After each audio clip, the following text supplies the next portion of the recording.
Good morning, good afternoon, and good evening, and welcome to another exciting episode to end this week of TopstepTV. For an opening call, congratulations, you're at the right place at the right time, and we have an exciting, informative, educational programming for you today.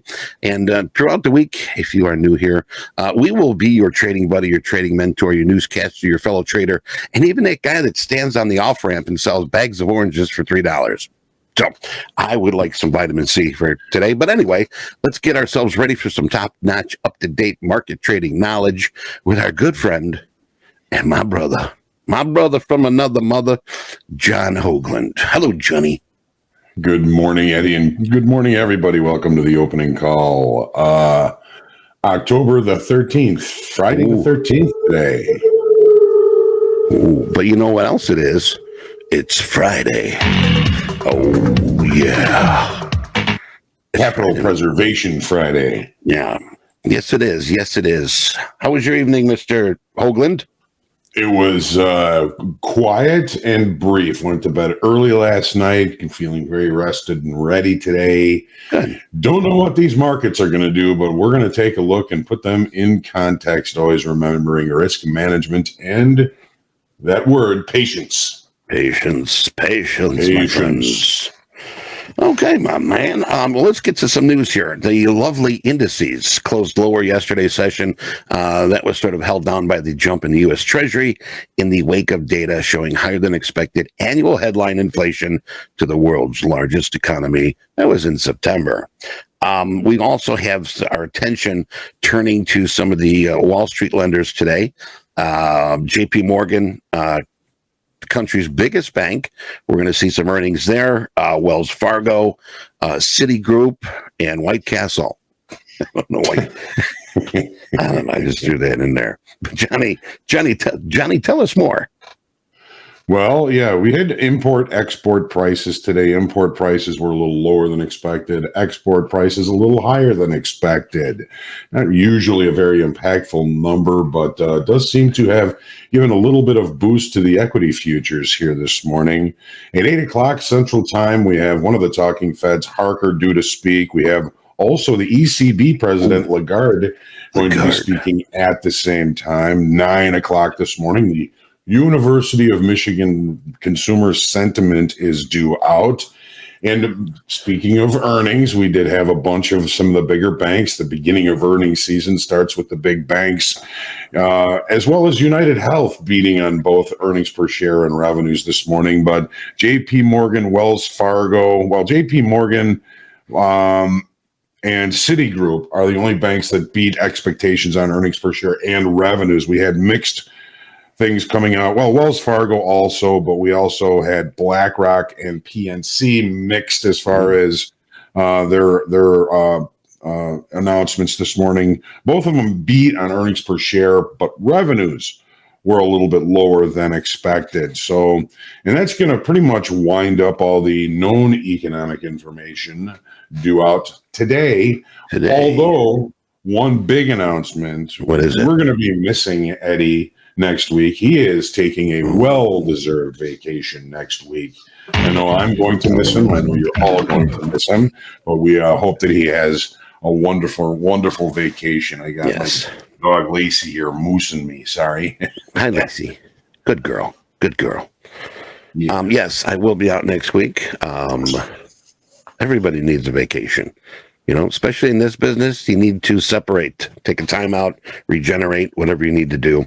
But I'll be back, I promise. But otherwise, just watching it right now, sort of back on the bear, but riding the bull pretty decent. Earlier, crude prices were running north. That was a move by the U.S. to impose that first sanction on oil tankers carrying Russian priced above the G7 cap of $60 a barrel.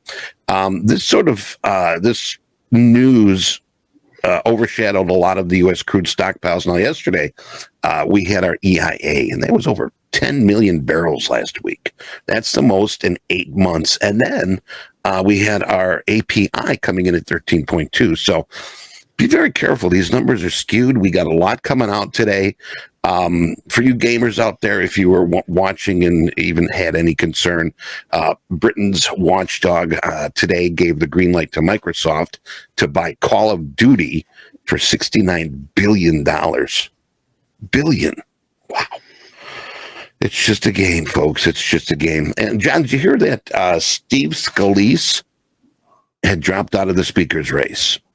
I did hear that last night before I went to bed. I don't really have any of the details about it, but it's certainly going to slow things down with the introduction of a new Speaker of the House. That's for sure, and we don't need that right now.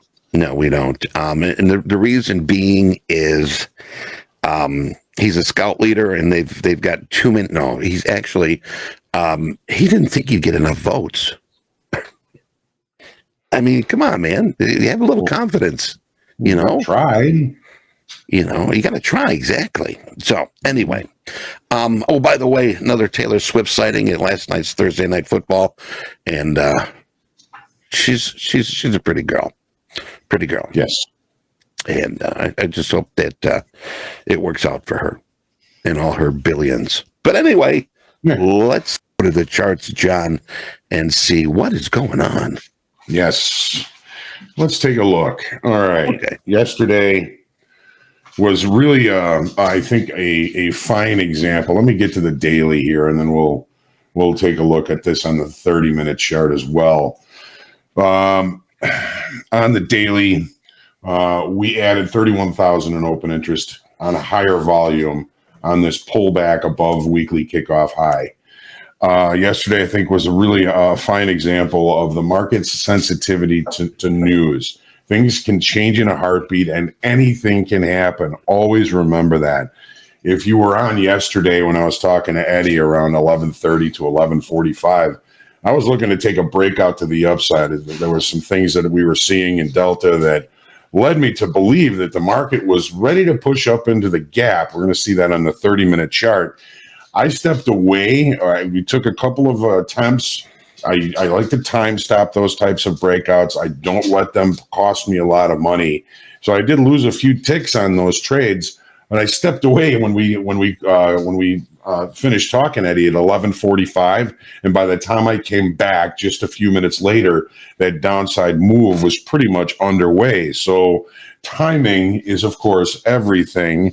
So there were a couple of things that happened around 11:45 and 12 o'clock that kind of exacerbated that push to the downside. We had Secretary of State Blinken talking about some of the things going on over there in the Middle East. And by the way, everybody, please say a prayer for peace for everybody. Please. Yes. And then at 12 o'clock, the bond auction came out, and they sold at a higher rate than expected. The talking Fed Bostic started talking, and that was all it took to take the S&Ps and the other equities off those highs and give us a pretty decent downside move, which, of course, I had stepped away and didn't have the opportunity to participate in. So we talking about the daily. We were looking at it yesterday, saying that the upside auction was really not doing a very good job. It was on low volume. Open interest wasn't coming in. There was very little interest in the continuation to the upside. I had given it a C-, which is lower than average. And it makes sense, kind of, that we didn't see new buyers come in above. We saw selling coming in about 11:45 to 12 o'clock. And so there were a few things that occurred at that time that changed the market. I want to move to the 30-minute chart now and take a look at how this played out. So we were at our highs when we were talking at like 11:30 yesterday after the funded trader interview. So here's that 11 o'clock to 11:30 to 12 o'clock bar. We're looking for opportunities for this market to break into the gap, find acceptance, and trade to the other side of the gap. There was a lot of negative delta, which is kind of a thing that I look for to see possibly longer time frame participation. The delta was strong to the downside. It was showing aggressive selling, but price continued to push higher. That's the only reason at 11 or 11:30 or 12 o'clock that I would have been looking for continuation to the upside. It didn't happen. Some things came out, and the market turned. I took two attempts at this initial balance breakout to the upside yesterday. Neither of them cost me much. I use what I call a time stop. If the market doesn't pay me right away, I get out of the trade. So it cost me just a few ticks up there. Not a big deal. I stepped away, and then pow, that's what happened. Of course, it happened at lunchtime. I hadn't eaten anything yet, so I went downstairs to get a protein bar, and that protein bar probably maybe cost me an opportunity to get into this potential short. If you remember, Michael was short there. I think he ended up having a pretty good day. We'll find out as we get into fast markets. Anyways, overnight inventory. We're starting to look a little bit long, and this all occurred after the 7:30 numbers. What we did yesterday, as far as the profile is concerned, is we had a double distribution trend day. The market showed an area of balance here. I was looking for continuation to the upside. That did not pan out. The market broke and then started to accumulate time and volume down in this area. So where the market is set to open right now, we're between those points of these high volume nodes. There's a high volume node right here, and our point of control is a high volume node above. We're going to be looking for this market to trade to one or both of those high volume nodes. I kind of call it repair, because the market didn't really spend any time or exude any volume in this area. So we're going to look for the market to kind of see if there's any business left there before we're going to move away from that. So slight overnight inventory, just coming in here after 7:30. We open where we're going to open. We're going to be in range, in value. I'm going to stay very patient and look for opportunities as the day goes on. I may let that initial balance, that first hour of trade, get established before getting into any trades. We may take a look at the opening range trade if the opening range is small, and we may see if there's any opportunity there as well. But look at the volume when this happened. We were talking, Eddie, at 11:30, saying, well, I don't know why I'm doing this. If this were later in the day, I'd be much more confident and aggressive in this in a potential upside extension of the range from yesterday. But when we started to break, the volume came in. Well, apparently not everybody was at lunch when this happened, because, I mean, it was the highest, I think, probably the highest volume 30-minute bar of the day, except for probably the open, 175,000, 170. So, yeah, it was the highest volume bar of the day was when everything kind of changed at noon, then everybody came in and piled into the downside. What we see here, we've got a pretty decent excess low coming off last week's high. Back into the range, back into the value, stay patient. Again, the profile yesterday was a double distribution trend day with an excess low, opening where we are, potential for repair. Again, repair is trading to the high volume node in the upper distribution and the high volume node in the lower distribution. Quite possible. The weekly kickoff level, 44, has been run through so many times, I'm probably not going to be using it much for opportunities today, other than the fact that the 100-session moving average is coming in right across it, which gives us the opportunity to limit risk. Wild day yesterday. Really good opportunities. If you caught that short to the downside, blessings to you. That was a fantastic opportunity. Michael was fading me at that time, and I hope he held on to it for a little while. But again, we'll find that out. If you remember, he was talking in the chat about the fact that he was short and that he had told me that he was done for the day, but he had a really good position and a good trade on. We'll talk about that later on. Let's take a look at the NASDAQ now. Real quick, thank you guys and girls. That is the settlement line, that yellow dotted line. Yes. That's the close into where the where the exchange marks margins at the end of the day. Right. Thank you, All Matt. right. Thank you, John. NASDAQ daily. We were talking about the market having an average to slightly above average upside auction. The market has held up better. We tested down to the last week's high in the S&Ps. We didn't get there in the NASDAQ. We didn't pull back as hard. The open interest yesterday, I'm viewing as somewhat inert. We lost about 600. Volume was, of course, higher. It usually is on down days. Not all the time, of course, but usually if there's some sort of news event, the volume spikes. We had a couple of things that changed things for the markets yesterday, as we've already discussed. So we had a close above weekly kickoff high. Are we rejecting price above that now? That's really kind of my question. This trend line comes off of the recent high, point of contact, close points of contact. This may come into play today if we do move to the upside.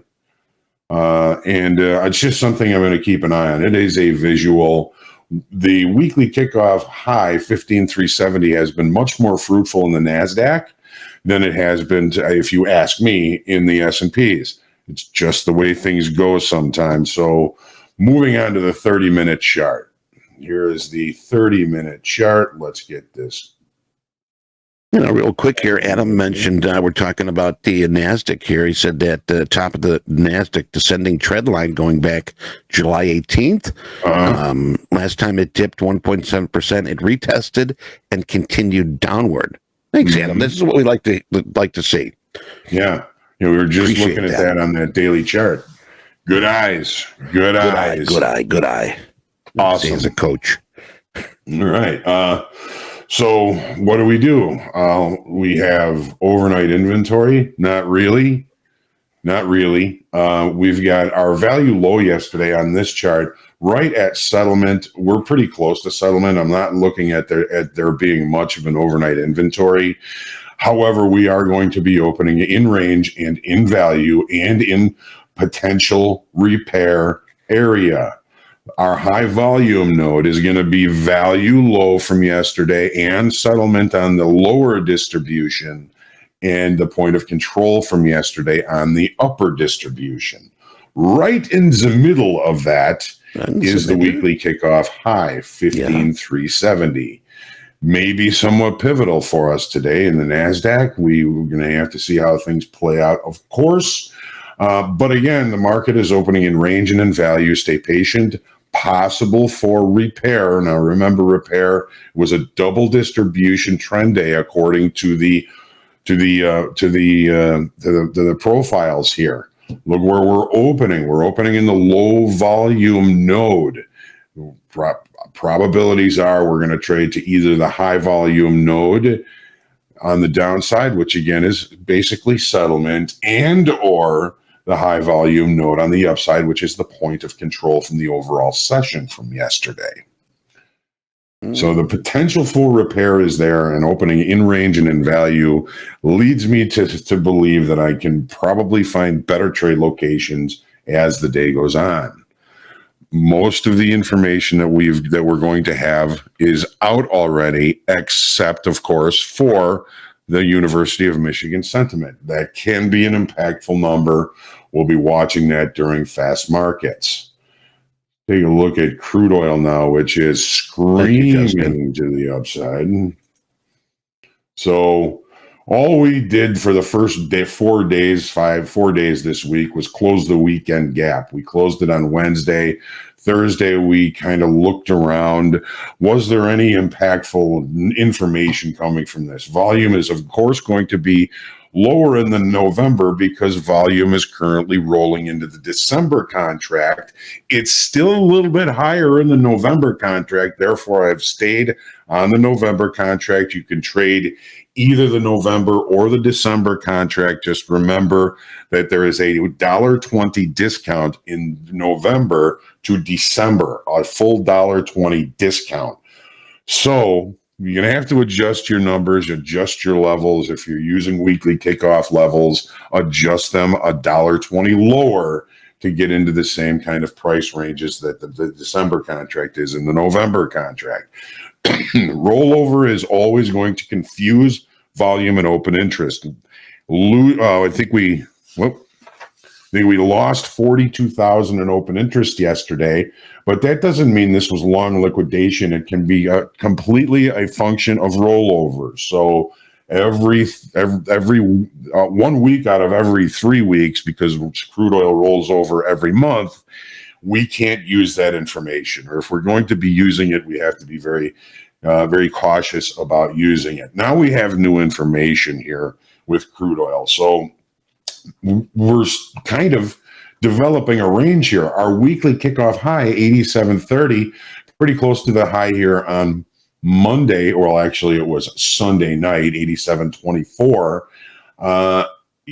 That's going to be our upper extreme. Our lower extreme is going to be the low from yesterday. I don't think we're going to be seeing the low from yesterday. I'm looking more for opportunities for this market to move higher, especially when you look at this 30-minute chart. Look at what we have here.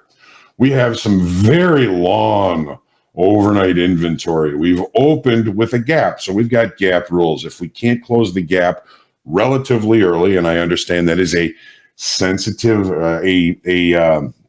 subjective term. What is early in the session? That's something we all have to judge for ourselves. We're already seeing a potential pullback from our overnight inventory. If we get down to this gap close, that might be an interesting place for an execution. If we spend too much time inside the range from yesterday, that may change things a little bit. We may see a little bit of a deeper pullback. Settlements all the way down at 82.91. Yesterday, we had a trend day to the downside as far as the profiles are concerned. The low from yesterday, this whole area is attempting to mark rejection early in the day here, early in the session. But again, we've got some pretty long overnight inventory. They didn't get what they were looking for on the open, which is a continuation move, perhaps the weekly kickoff high or points higher.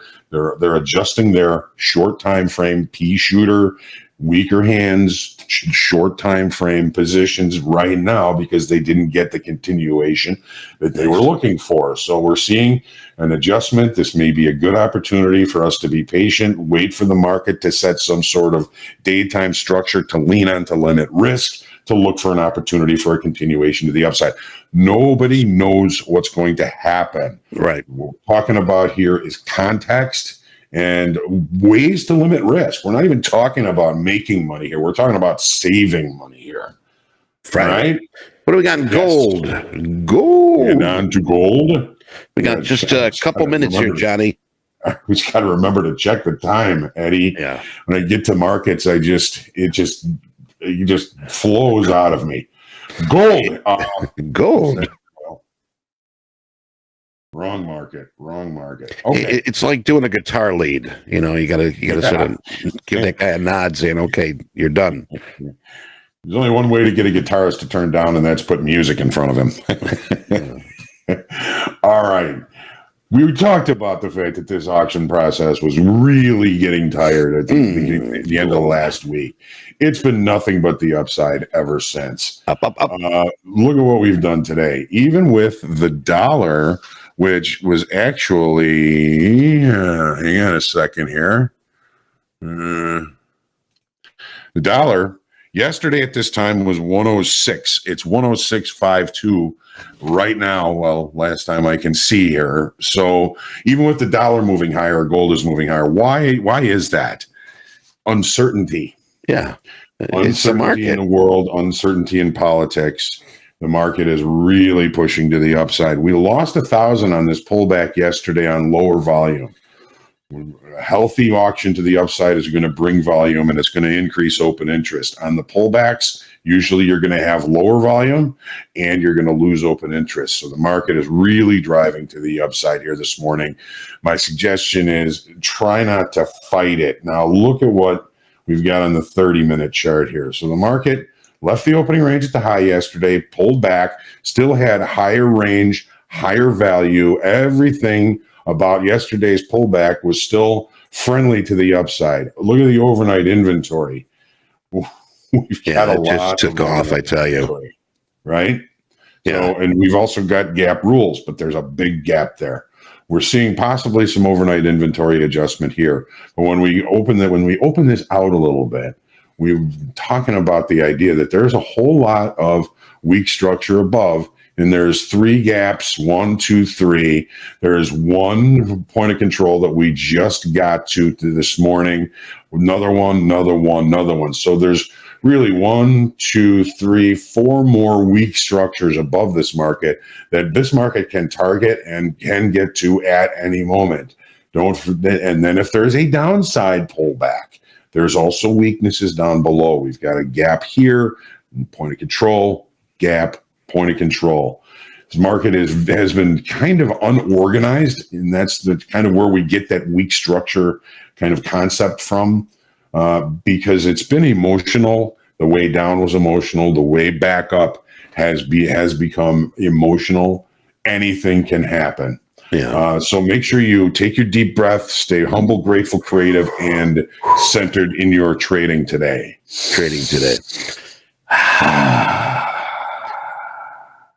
All right. We're going to take a few seconds here, take a break. Johnny, when we come back, I got some questions. Thomas Rowe and Shaw have a few questions, but Awesome. don't forget those. So we'll be back. Get yourself a warm coffee, a hot tea, or a cold shower, whatever you need. We'll be right back. We'll be ready. Yes, we will.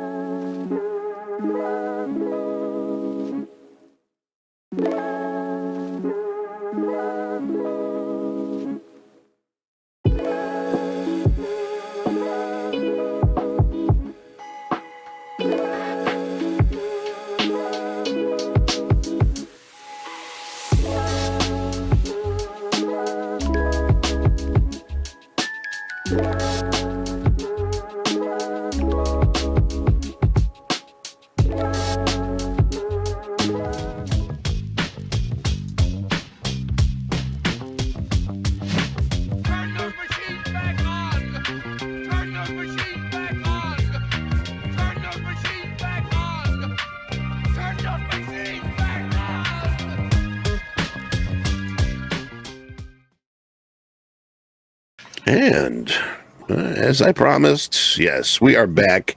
And look who we found. We got Michael Patak with us. Good morning, Michael. How are you? I am about 80%. 80%. Oh, you know, and it's one thing I tell you, when you roll out of bed, you got to do that personal checklist. So you can do that. You do. No, I had a fun night last night with the potluck of my kids' school. All the parents. We went for a potluck, then it turned into a dance party. I don't know. Really? What'd you bring to the potluck? That was already there, John, with the bartender. He's like the chocolate milk. Yeah, chocolate chip cookies. My wife is as generic or whatever classic as that could be. She nails them. Nails chocolate chip. These ones she makes. Awesome. That was our dish. Hey guys, good morning. Let's do it. Well, welcome to Friday. Yes. Oh yeah. All right. We've got a couple minutes here, and I'm going to give you an early warning to get your pony in the gates. We got a lot going on today for a Friday. Yeah, tell me about it, Johnny. Tell me about what you're seeing. I'm getting my a couple of my Chrome whatever tabs all.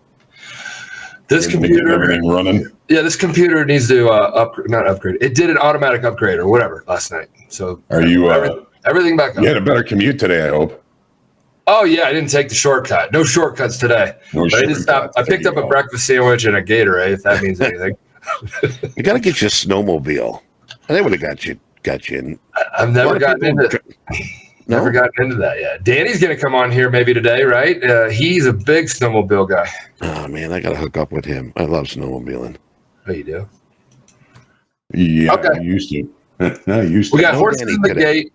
Eddie, horses in the gate, and then we got the open here, and then we're going to see what the market has for us today. I'm just waiting for that flag to fly. Here we go. It hasn't been out of the gate yet, but it's 62% shorts right now. I got to fire all of that. And they're off spinning out of the turn. We've got Foolish Pleasure, Galahadian, and Seabiscuit. Seabiscuit's dead. I know, but it's the only names I come up The with. race is on. Here comes Pride down the backstretch. I know. It's a great country song. I know that song, Johnny. There you go. But I did not listen to that. Going to the inside. My tears are holding back, trying not to fall. Keep going. Yeah, he's got it all. Heartaches out of the running. True love scratched for another scene. The race is on, and it looks like heartache, and the winner loses on. Hey, Johnny, we were talking about questions here while we're sort of getting settled in here. What do you guys mean when you talk about the high and low volume nodes? How do you identify them? All right. Real quick. This is a volume profile thing. So if we were to, I'm going to make this really big so everybody can see it.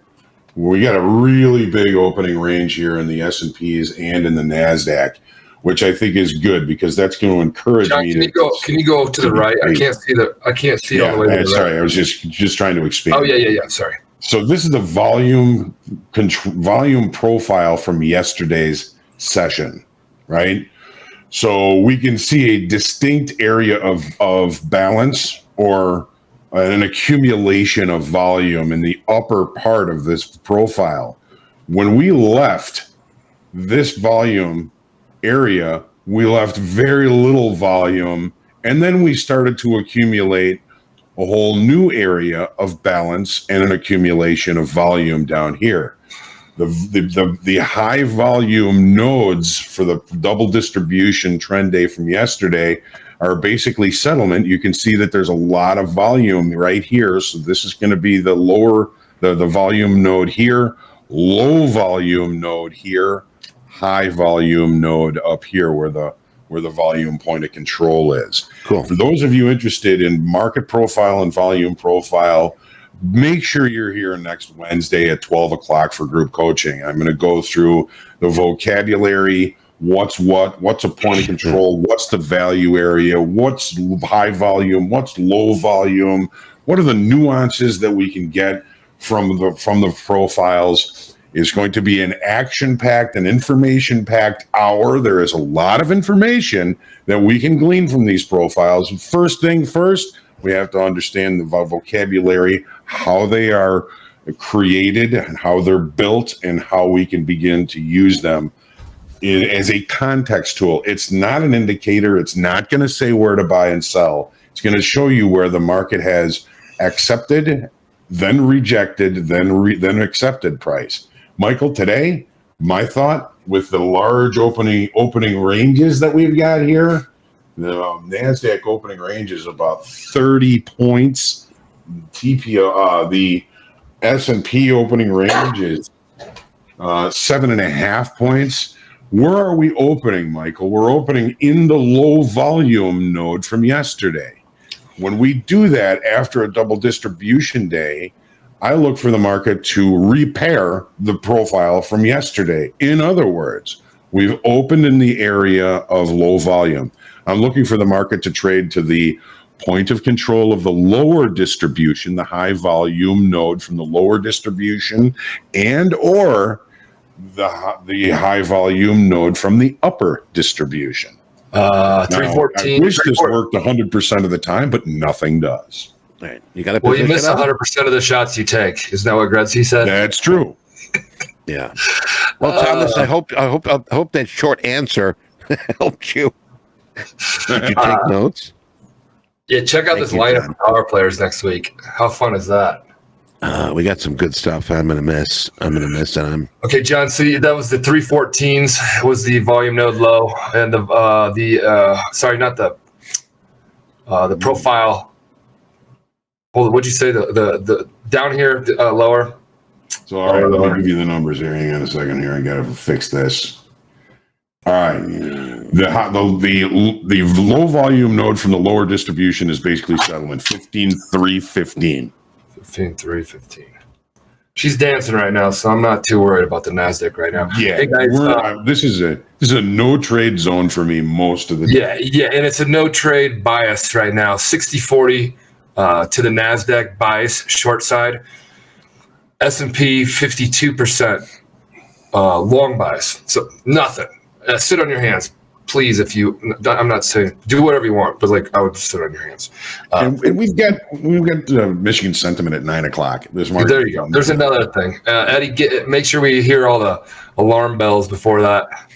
Do not do the fire drill. Do not do the fire drill. No, we won't.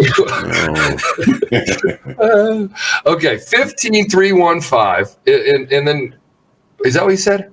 Yes, 15,315 is settlement, and basically the high volume node from the lower distribution. It's also low of value from the overall profile. And not to complicate things, I usually give double distribution trend days two value areas. Okay. What about a quick long down there? No. It allows you to limit risk. That's the thing, I mean, I would look for an opportunity kind of below that in the low volume node, because this is presenting as excess. This long shadow at the end of the day yesterday, market got too cheap. Sellers wouldn't sell it anymore. Buyers quickly took over and moved price higher. So this is excess. Okay. It checked into it last night and rejected. Okay. Right here, touching settlement. Touching settlement. Correct. Touching settlement. Touching no settlement. overnight inventory. No, 65% shorts. 50% longs, and then this is they're not working together. No, they there seems to be some sort of competition between the E-mini S&P and the E-mini Nasdaq. They like to work opposite early in the session just to confuse you. Well, It's healthy though. it is. It's a healthy battle. So now we're down below that. We're getting into lower volume down here. My volume shoulders. So if this is going to be supportive down here, we also have the benefit of the 200 session moving average on the 30-minute chart coming up right about the low volume shoulder here. 2778. No, 2778. Sorry. 278 is what I have it at. Well, whatever. 280s. Yeah, that's correct. Yeah, that's where it is. 280s. We just pushed through settlement. We always talk about settlement here. Why do you guys talk about settlement? Well, because yesterday's the end of day, trading day, is when everybody decided, here, we like that price. Let's settle here. I'm going home. And next morning, you wake up, even if it's an hour later when the market opens, Right. that's settlement. Right here, right now. We're right here, right now with the NASDAQ. Yep. Hey, John, you were mentioning a rollover. Does it favor longs in the front month? No. No. Okay. I don't think it favors anybody, especially day traders. Rollovers are really difficult to try and trade. Yeah. Anybody who tuned in yesterday, I left my shorts on. Thank God. Nice. Yeah. I always thought that was got funny. SpongeBob shorts. Yeah, when people talk about shorts, you're like, you mean clothes? No, dude, trading. Yeah. Well, we hope you left those on. I left the shorts on yesterday for you guys all to watch, and I made 2,200 yesterday. Beautiful. I got all these. They kept falling off, but this is the new week. That's my week. I'm gonna put these on. Nice. Yeah, I just gotta get like Scotch tape now. So if you do nothing, you get another blue one. It's like $9,000, 9,000 this week. Nice. And all I did was talk to you guys this whole week, and then I did my other day job. Two things I did. See, now here's the thing. I mean, last week you weren't on your game. Right? No, that's what some of these friends are. Yeah. You came in this week and you were really on your game. So I mean, it's. Well, Eddie, I think you're saying that right. And the big thing here, really quick lessons. Let's get back to the markets too. But like, you're going to be on and you're going to be off. You can't make those off days be ugly, horrible, or implode or blow out or all that. And that's what traders do. And that's why you see so many blown up accounts. That's why you see so many people trading on tilt, even though here's tilt is 64% short. That's a different tilt. So yeah, Eddie, that's true. I mean, I had a bad, a week or 2 weeks ago or something like that. And then I thought about it over the weekend. I called Andre. I was talking to Andre about that. You guys were telling me about how my stops are pretty tight. And I was like, damn, my stops are tight. Why do I have a 15 handle stop? Why don't I open up to 20? But I'm going to open up my profit target to 22. And since then, I haven't been getting stopped out. So, and I've been hitting my targets. So I don't know. I think it's like adjusting the scope, adjusting the scope, and it's working with you guys. I mean, it takes a lot to say, okay, you know what? This isn't going to hold me back. Yeah. It's behind me. I'm looking forward. I'm not looking back. Uh-huh. And in this business, you've got to do that. You can't remember. I mean, you can't harp on what happened yesterday. You got to focus on what's going on right in front of you. I have 7. I'm going to put them up at some point. I've done this for like 4 weeks, I think. I have 7 losing days. Red ones. A couple of them. I mean, this one's $3,000. This one's $2,900. I remember that. There was a week where I lost like 6. Don't do that. MDB64. I hope this is answering your question. Yeah. Anybody money yesterday? Yeah, I'm trading in a live account. This is our prop house account. If you guys see it in here, I just did an in and out, not a burger, but I did a trade. So down a hundo. Jack, if you want to roll it over here. I'm keeping today very, very light. Here, you want me to move this over for you? There. All right. Jack, you can't see my working orders. I'm going to try to see if we can see both of them. Can you try to see both of them or no? Or James? Yeah. I got it.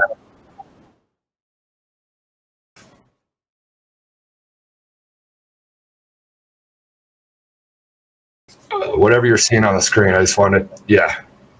Well, to help with that, Trent's talking about, I've been taught never to risk more than 1% of your original account balance. Give room for 2 trades. Good advice. Good advice. Thanks, Trent.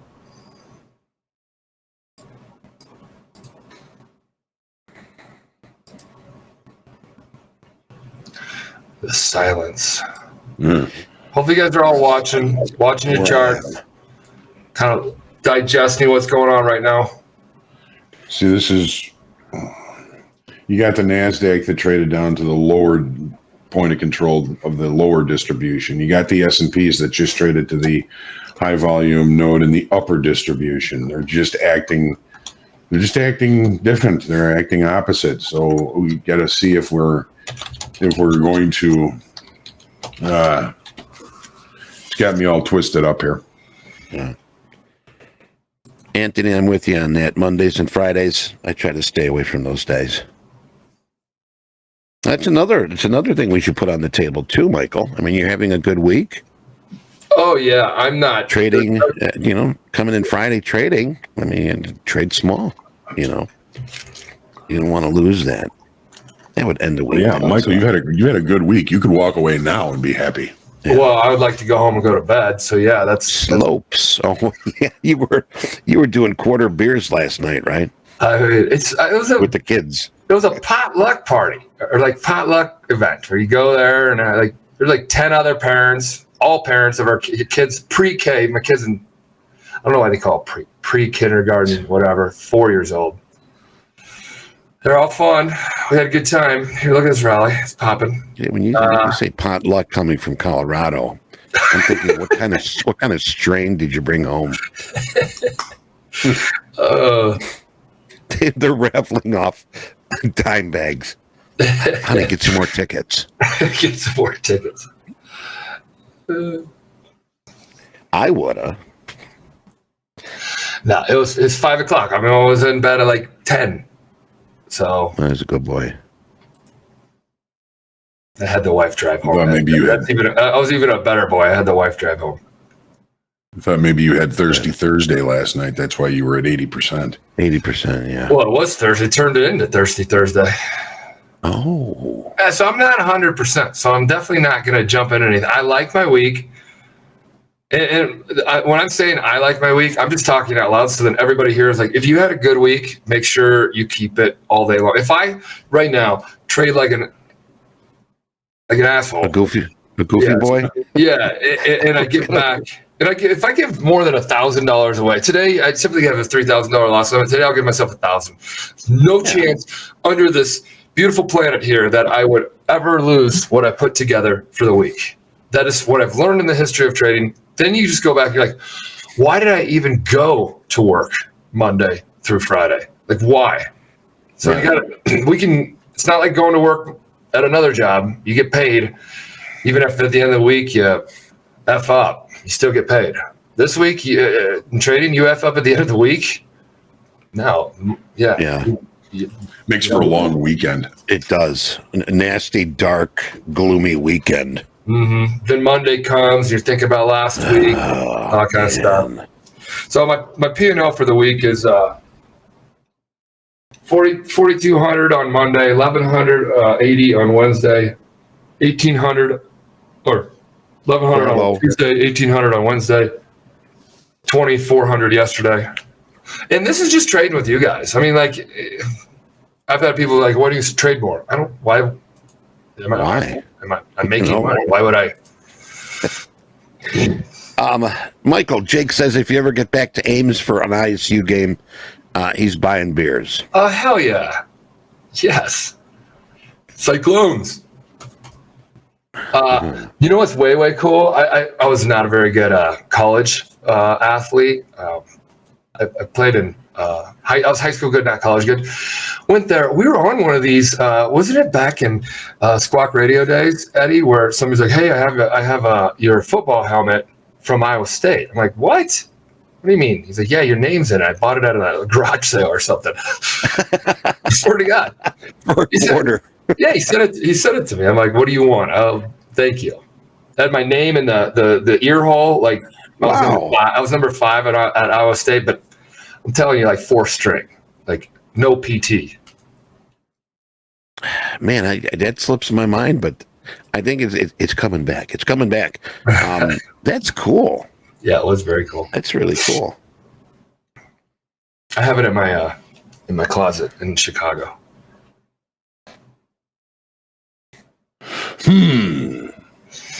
Yes, indeed, ladies and gentlemen, it is. Yes, it is. It is Friday. Opportunities might just be hard here. So I said to myself earlier, I said, self I say,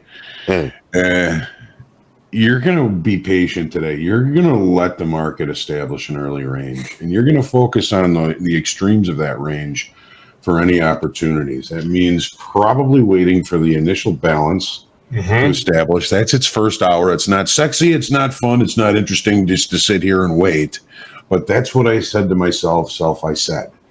We know we've got numbers at 9 o'clock, may or may not be impactful. The way the market opened in the middle of the repair area, I'm going to stick to it. I've been tempted to do a couple of things, maybe just to make it sexy and fun, but I'm not going to do that. I've had a good week too, so I'm not going to do that. Well, Johnny, let's take a look at crude here. Crude, just the bottom fell out here on crude. I know that we almost got up to that 87 level, but now we're back down to almost 85 and a half. So a big turnaround here, 180 in crude. Also watching gold here. Gold looks like we got some buyers in the market here. Look at, back to crude you were just talking about. Yeah, crude. Look at how long the overnight inventory was. I mean, we're talking, let's see here. Let's call it 83 and a half to 87. $3.50 move from the open from last night. That's a whole lot of short time frame, weaker hands longs. We talked about it this morning on opening call. It sure would be nice to have a pullback here to be able to buy this at a cheaper level, and that's what this overnight inventory is offering us.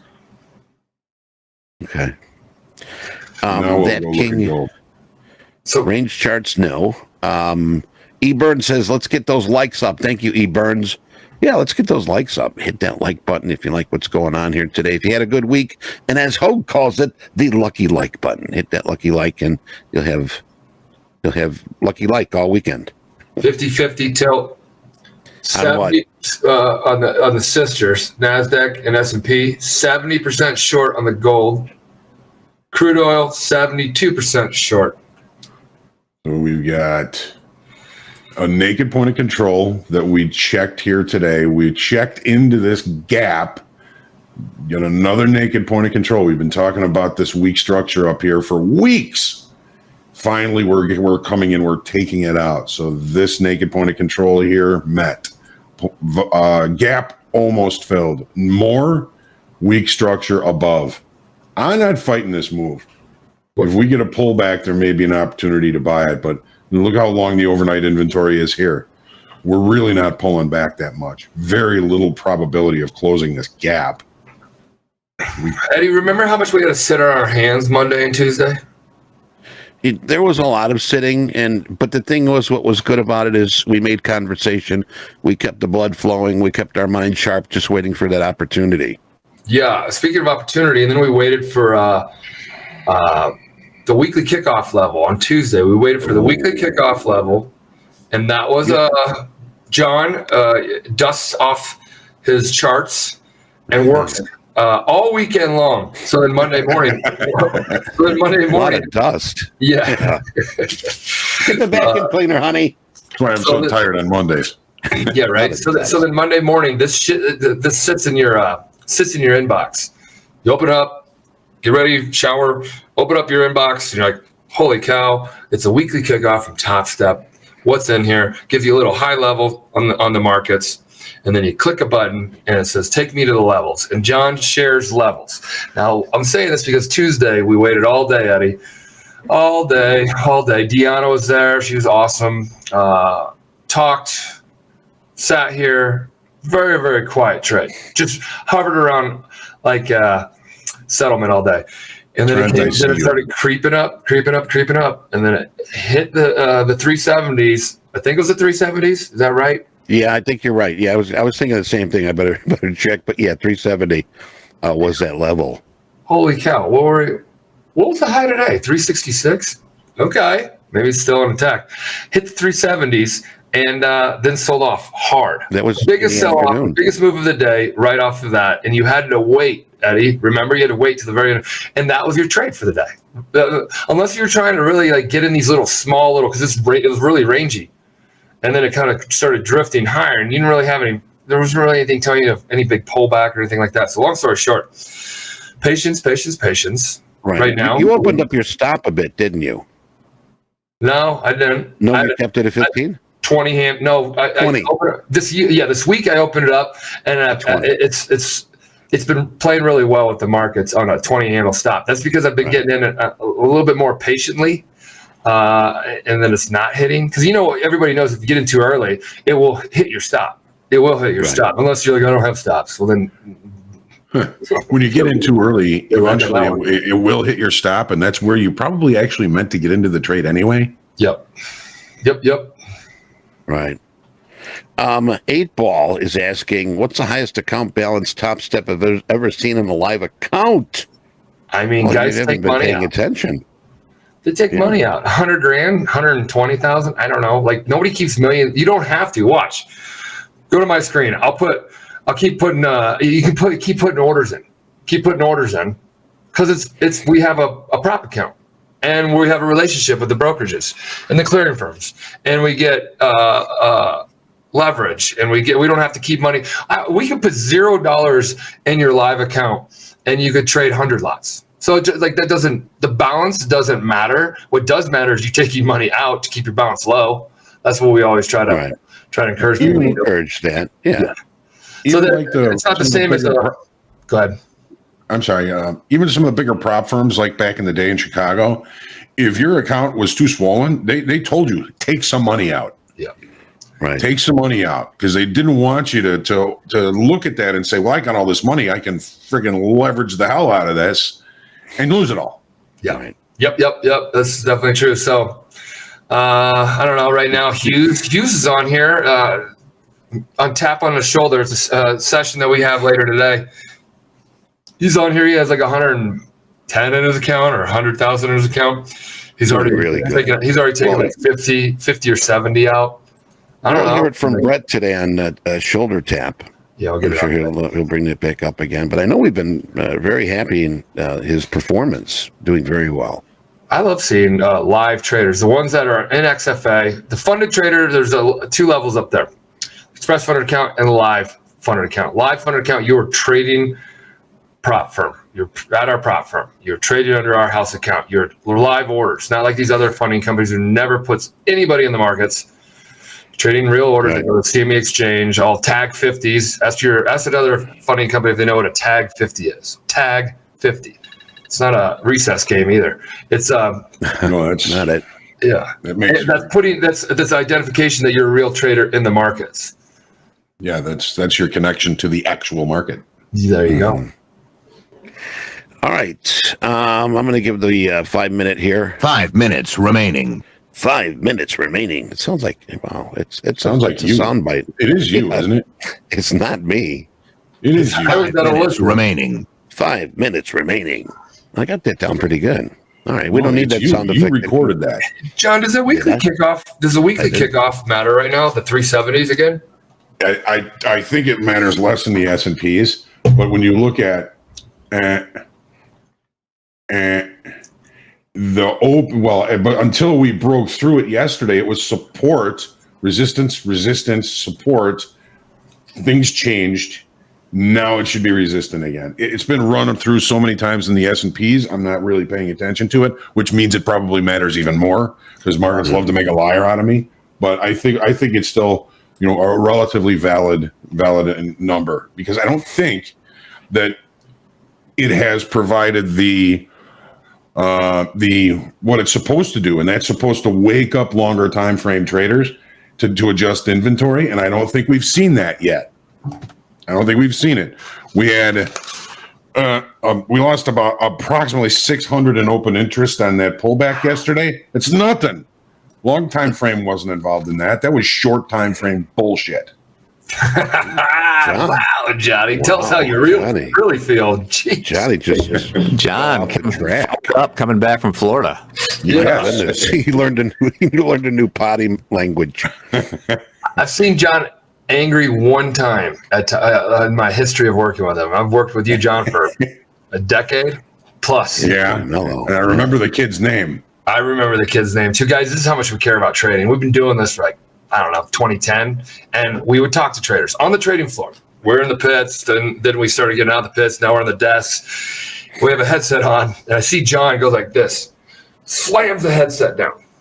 And I'm up at, we had different desks in the trading floor, and then there's the pits. You could rent these desks. So we're like, hey, start Topstep, put it up on these desks. We'll have the trading sound in the background. Eddie is on the trading floor. We have what's called Squawk Radio, all that kind of stuff. Still funding company, real traders, putting them in live markets. I go down there, hey, John, what's up? He's like, blah, blah, blah, blah, blah, blah, blah, blah, blah, blah. I'm like, what? He's like, he's trying to help this kid trade. And the kid just starts screaming at him. What was he? Not the full detail, but it was just like, you're trying to help the kid. And then next thing you know, you slam the thing down because the kid just cussing you out now. Flips it around. Like, what? I'm here to A, you trade well, we're gonna back you, and B, I'm giving you feedback on how to look at the markets. Kid was 28, and you're like, okay, dude, grow up. But he's swimming with the fish now. Oh, did I say that? No, I think he's actually a pretty cool kid. Yeah, he's been in the program for a long time. Sure. Yeah, he much when we're young, we think we know everything and that we're bulletproof. It isn't until we grow up a little bit to understand that we actually don't know shit and we are fallible. But this kid was at this kind of maturity stage that he already knew everything. But it's getting very thin, very thin. Go to my screen real quick. All right, just a reminder, we got that number coming out, Michigan number. And eyes look at how thin it is here. Yeah, it is thin. Look at how thin that is. See, guys, to my right, the ladder, all the way to the right. All the way to the right. Just watch it for a second. You're not trading this. Is holes. It's got holes in it. This is all the algos and bots and whatever turned off. They turn them off. So there's no, see how wide that is? Why is it so wide? Because everybody pulls their offers and bids. There you go. See how wide or how thin it is? Thin means low volume. See, one lot. You could put your one lot in here and it would show up and there would be a one right there. Mm-hmm. Look it up. Mm-hmm. Now, boom, it's going to fly. Look at that. I'll keep it centered here for you guys. Best I can. Wow. Coming out here lower than expected. Move the card off here, guys. 63. Move the card off here. Guys, move the card off this. Today's Look at how it's moving.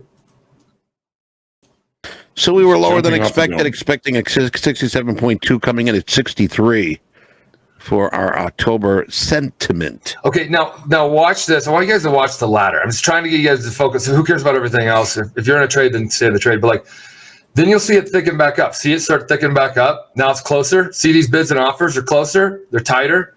Now you got the algos and bots and these machines turning like back on, so to speak. You got to turn those machines back on. Yeah, they turn the machines back on. So when you're watching the ladder, it's very, very interesting to see that, because it goes, all the participants leave, or just, they don't leave, they just step out, and they let the really, okay, just like in the trading pits, John, remember everybody stands like this? They look up there, and then something releases, blah, blah, blah, blah, blah, 80 bit, blah, blah, blah. You know, so that is, reason why I want to show that to you guys is because it's so damn cool, because you see it in the electronic world. And we saw it in the trading pit world, which was even cooler, because it's just like watch Trading Places, you know, towards the end where they're actually in the trading pit and they do the whole trading pit scene. It's you awesome. have to have your head on a swivel too at those times. Yeah, I mean, it was, you know, you bid up the market, and somebody would have a order below that, and they'd be cussing and yelling at you. Yeah, I didn't know. Ariel's got a question. Advice for people who kill it in the practice account and then blow it in the combine account. Well, that happens a lot. You know, Ariel, I mean, use it to build confidence. You're doing something right in the practice. It's just possible mindset. I know that question comes up a lot.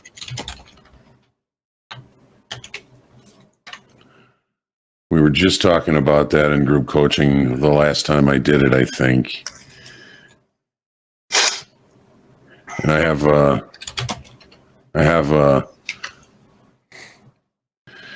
something I can show everybody on that, you know, what it's like moving from random sim to a trading combine to real funded money, and how the process is the same. It's just the risk is different. Right. Well, you know, we had that too, and that's why we gave the opportunity for the XFA. You know, it's an ease into. I mean, it's a nice segue into. It's a segue. It's a bridge to trading real. Before it was like, you know, night and day, summer, winter. It was a shock to a lot of traders, and it didn't help them. So we bridged that over. Coming in. Yes, Frank. So it's working a lot better, as we can see, and I think you traders can see also. 56, cool. 60% shorts. I mean, we haven't had a tilt go a certain way. When I say tilt, nobody's really leaned more than like 62% today, bias heavy on any long or short. This is everybody with an open position that's trading here at Topstep in the trading combine or the express funded account. All those open positions have either a long or short in them. Like I just got long, I got short. Okay, there's a long and a short in there. So that then makes a bias of all the open positions. And I say that bias, and we'll share it with you guys here soon. And this bias, the advice. I hope that means they're being patient, that they're not really active right now, that they're letting the market establish a range. Yeah, that's what I would like to think that too, John. Levi had a crazy idea. What if Topstep made a trader event that simulated the pit experience? Well, we used to do that. Yeah, we used to do that. Yeah. I wonder if we could find some pictures of you and Hogue. Oh, and our guests. Oh, that game, guys, buy that game. That game's fun, and then play it with your family or your roommates or whatever. It's very fun. It's a lot of fun. Give you an idea of the pressure of hearing your own voice and making trades back and forth in a big circle. It's a lot of fun. Uh-huh. All right, can I show this, guys? It's a graphic about adding risk to your trading plan, just to be specific. Yeah, by all means. And real quick here, we've got. Oh, I'm sorry. funded yesterday, 50K account, John G. I think you got that one. Congratulations. John G, I think we gave you one of those yesterday also. So you got 2. So I've had this graphic around for quite some time, and it's what it's like to add risk to your trading plan. If I were to put a 2x4 on the floor, 20 feet long, most of us would be able to dance across it without falling off or touching the floor. That's the process, going from one end of this to the other.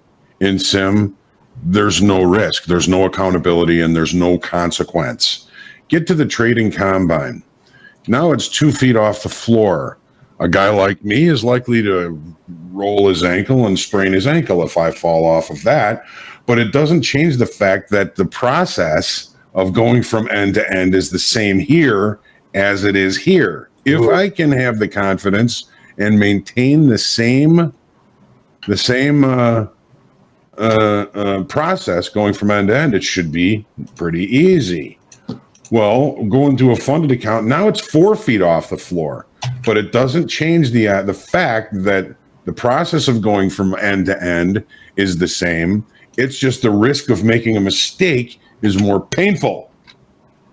So it's kind of my kind of view of, if we can take that same process of going to end here, and then we can take that same process of going to end here, and we can take that same process of going end to end here, without focusing on the risk, without the fear, then we can do this. I believe anybody can be successful in trading. It's just getting out of our own way and getting over the fact that there's risk. But if we have a good process and we stick to that process, we can do this. That's why we invented Topstep Trader.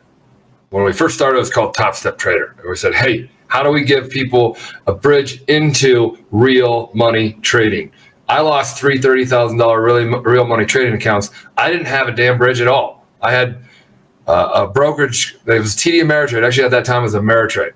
And they would just take deposits. Every brokerage just take deposits, take deposits, take deposits, take deposits. Nobody ever cared about that bridge, ever. We were the first ones to put Topstep. We, Eddie, Hogue, we started together. Founding team. We started this in 2010. Nobody, all the funding companies you guys see out there, nobody was there. But they were all like around a couple years ago. We started and we said, hey, this is how we're going to teach people. And we're going to do it not by us teaching them, but the market teaching them through experiential learning, so they can go from here to there, like John said, and here to there, and here to there. And then by the time they get to there, we keep raising the off the ground. And then shit, that guy can go here to there really well and do a backflip while he's on it, like an Olympian. Fund him. So, and put him in a live account, damn it. We had a lot of naysayers then too, didn't we? Tons of naysayers. You guys are scam. No, dude, you guys haven't caught on. We found the white space in this business that nobody has ever cared about. It is helping traders get better. And oh my God, maybe if you help traders get better, they may last longer on your brokerage account. Have we ever thought about that? Nobody thought about that at the time. Transactional based business model is what the brokerage firms always were. Now, don't get me wrong. I love brokerage. You got to have them. But you need to have companies that come in here and help traders. And the only way to do that is put them in a sim environment, real-time sim environment, let them learn, have them fail safely. You guys are trying to trip me up. No, we're not. It's risk management rules that you should be learning to or instilling and all that kind of good stuff to get yourself from point A to point B, like John just showed. It's a great game of trading, and it was just poured out in a way that anybody could just jump in here and, you can just start trading. No, you can't, man. It takes a while. And don't risk your kid's college fund. Right. And that was the thing, too, Michael. Your idea of starting the company, it's like, well, what what's our goal? And, you're like, to teach people how to trade the right way. All right, cool. That's a good idea. And I mean, we're very transparent here, and I think you guys and girls traders can see what we're putting on the table here, what we offer, and you got to give you props. I mean, we hired coaches for free. I mean, go find a coach on Google for free. Yeah, 700. They're like $500 an hour, which fine. I'm not knocking anybody if they charge at all. You should charge 100%. You should charge. We charge $49 to get in the 50K, and then everything else is free. You know, you pay an activation fee and when you get funded, but like, I don't know, like what else? Everybody does, yeah. And I paid $90,000 tuition to the markets losing, and I paid about 10 grand in education. And they were just like online trading academy back in 1997 in Irvine, California, where they're out of the headquarters. That became a really big company. I think they're shut down now or something. I don't know.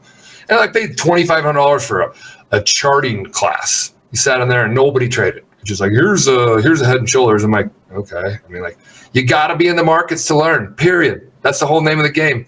So you got to be out there, like John just showed you on the, what you call it, on the rail, balance beams. Balance beams, yeah. You got to be on there. And then you fall down, you're only 6 inches off the ground. That doesn't hurt. Right. And then you go higher, you fall down, you're like, ooh. You still have that little fear factor in your chest, and your emotions and your anxiety and all that's going. Then you raise it right, and then I can handle that one. I can handle the 4-footer. Okay, bring it up to 6. 6. I'm not even 6 feet tall. Well, I couldn't even stand on the tall balance beam. I mean, I'd be like, no, get me down, get me off of this. I'm gonna hurt myself. Yeah. They have those balance beams. I had a life coach once. Yeah, he told me I didn't make the team. What the life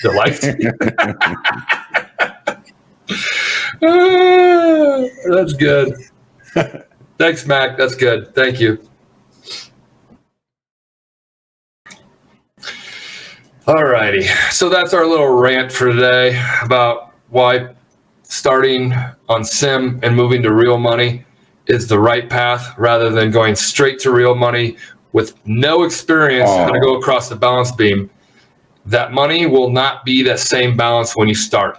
There's one guarantee I'll say. If you're trading and you put money in the brokerage account, you have no experience, that balance will not be the same balance that you started with. That's it. No. And even Dalton says, you got to start on sim. But if you're going to progress, you have to take your foot off first base and try and steal second. But if you're going to learn anything, you got to get in the markets. Yes. Brett Steenbarger, godfather of trading psychology. When we started Topstep, I then read Brett Steenbarger's book at that time. It was like Enhancing Traders' Performance. And his whole thing was about put them in sim, get them guidelines, blah, blah, blah. And we were already dealing that with Topstep. I'm like, oh, hell yeah, F this. And I second mortgage on the house, blah, blah, blah. I jacked up my investment in Topstep even more, provided even more. That's when we had Eddie come on here of Squawk Radio, which is just like this, but we didn't have like this is crazy production stuff that we have. We had just like a chat room that you could have audio into it. Hey guys, but we'd be at the trading floor. So we talk to traders like we're doing right now as the markets were going, as the markets were quiet. It'd be like trader team, like the guys, everybody in here. So good stuff. You can lead a horse to water, you can't make them drink. We've said that for 10 years here at Topstep as well. We find a lot of people, they're not traders. People that want to do this really don't want to put in the work. So the work starts by just getting on the beam that's sitting on the ground and just see if you can get across it and then start raising it up. I remember there was a user. I mean, before we had resets, before everything, if you blew an account, you had to get a new combine. Yep. There's a guy that he bought a bunch of combines and he got really, I guess, mad at himself, but tried to get mad at us about it. And he called me and he said, I just want an account. Just give me a funded account. And I'm like, well, it's not how it works. You have to succeed in the trading combine, then we'll get you funded. You got to show us that you can manage risk, that you can, that you can profit. And he kept ranting. I said, okay, give me 5 minutes. Let me call you back. So I looked through all his trading combines, and if he was trading real money, he would have lost well over $100,000. We see that all the time. It's crazy. So I called him and I told him that, and he just said, you know what, Hogue, I hadn't thought of that. Thank you very much for everything. Right. So, there's this, you mentioned it's a safe place to learn. It is. There are costs to doing this, and when I learned about Topstep, I hung around. I had to be part of it, and I'm so glad I did, because it's such a great thing for the entire trading community to have this, to take the time, even as an experienced trader, to come in here and trade in the trading combine, follow the rules, get funded, and then run with it. It's a wonderful thing. John, it wouldn't be where it was. I had the idea, and so I'm so proud to be part of it. Idea without, what's it called? Idea without execution is hallucination, or vision without execution is hallucination. Yeah. Execution, man. We had to execute well, and then we did that started doing that in 2010. 2015, 14 is when things really, where I'm like, oh, this is a real business. This is like growing. Yes, it is. And then 2016 came out, there's like copycats. We used to call them copycats. They're just copying us. And the next thing we're like, damn, there's a lot of copycats. No, this is an industry. Oh, this is an industry. Okay, cool. Now it's an industry where there's a lot. There are very good ones, good funding companies, but there's also ones that need to get the F out, or they need to change up their model to be more about the trader. Well, I mean, you got to be honest, and you have to.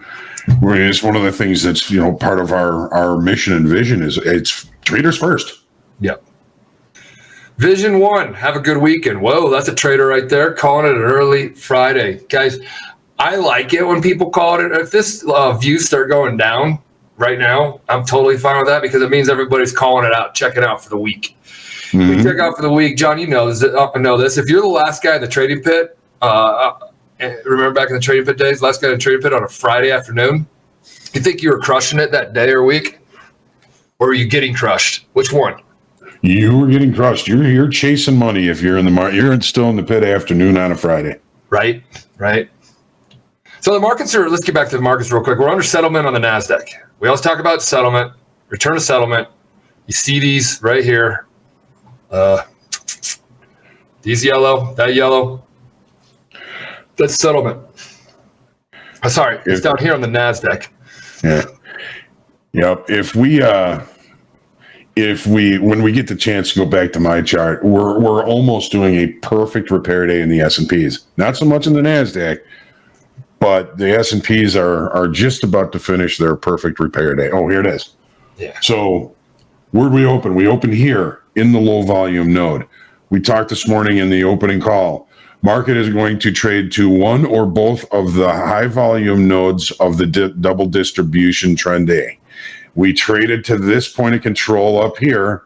Now we're rotating. Well, hold on, John. We got 75% of folks are short right now. Why? Short right now. Okay. Yeah, this is bigger. This is a tilt. 70% shorter than NASDAQ. 70% shorter than NASDAQ. 70%. What do you got? Levels? Do you have the 200? The 200. I'm just going to finish this thought. Yeah, go ahead. Finish this thought, Michael. If we get to settlement in the S&Ps, repair finished. All right, NASDAQ. I got long one at 86.25. It's been sliding all the way.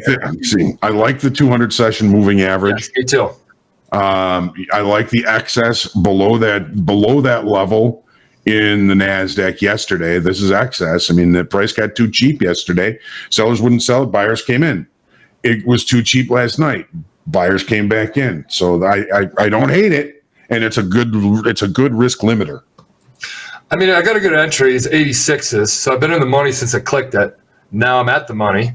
But 77s down here, or what is the level? It is 79s, 80s. Yeah, 80s. So we were talking about that, the 200 period moving. And then you also have, I actually want to put more on, but no, it's Friday. And then, you're like, oh, you're up. Because I mean, I'm up good for the week. And you're like, why don't you size up? Because it's Friday. If today was like Tuesday or Wednesday, I probably would. I just want to I want to end the day happy. And that's not the way you should trade. Totally. I'm trading to be happy at the end of the day. Happy. I already told you I'm risking 1,000 for today tops, even though I have a $3,000 loss on it. Because I'll take $1,000. Look at the markets today. You got 280 is the 200 session. I like this level a lot. I'm going to put one on. Ooh, missed it. I don't like that. I hate chasing. And I just like that level a lot. And it was such a good entry right there. Watch this little, give me a little flick up, flick up, flick up, flick it up. Are you cheering? Yeah, I am. Go, go, go, go, go. This might be one of my few trades for the day because right now I'm risking $600 or my stops around 600. Well, each lot is 300. I'm long 2. Show me that pop. You got it happening in the S&P. You got it sitting down here in the 5-minute. You have it bounce it off the 200. You had all those shorts in there that are 70% short. I'd like the 30% of you folks that are long. I'm going with you. I got a pop. I'm getting a pop. I took 0 risk on that, and I wanted more on. I'm going to take one off just because it's Friday. I'm going to put it all the way down here, John. I'm going to go all the way down here. I'm going to trade for a scratch. That's what that means, trading for a scratch. There you go. So I already took my profits on this one. I'm up 5. But if I get to 500, I'm going to probably take it out. But that little pop off there, like getting in and then peeling one off, I'm up. So this actually, if I wanted to break even on this whole trade and go back down to like even for the day, this market would have to go all the way down with this one lot on like 20 more handles for me to just be break even on the day. And I got a runner. A runner means a one lot on right now that can run. Now, it doesn't mean it does come down here and it retests levels all the effing time. That's what I don't like about moving your stops, John. We always talk about moving your stops. Yep. It will retest, but right now, you've already profited on one of them. Yeah, that's the point of the story. Yeah, thank you. Sorry, I didn't mean to. No, that was me agreeing with you. Yeah. Take what you got. Take what you. Show him the money. No, show you the money. Yes, show me the money. All right, now I'm out. Okay, but I'm going to look to get back in because, oh man, it is nice. This is okay. 200 period. I'm back in. Okay, I'm okay with this. It had given me a good pop. I like the 77s. I talked about them before. I don't know why I talked about 77s. Maybe the volume, something I talked about.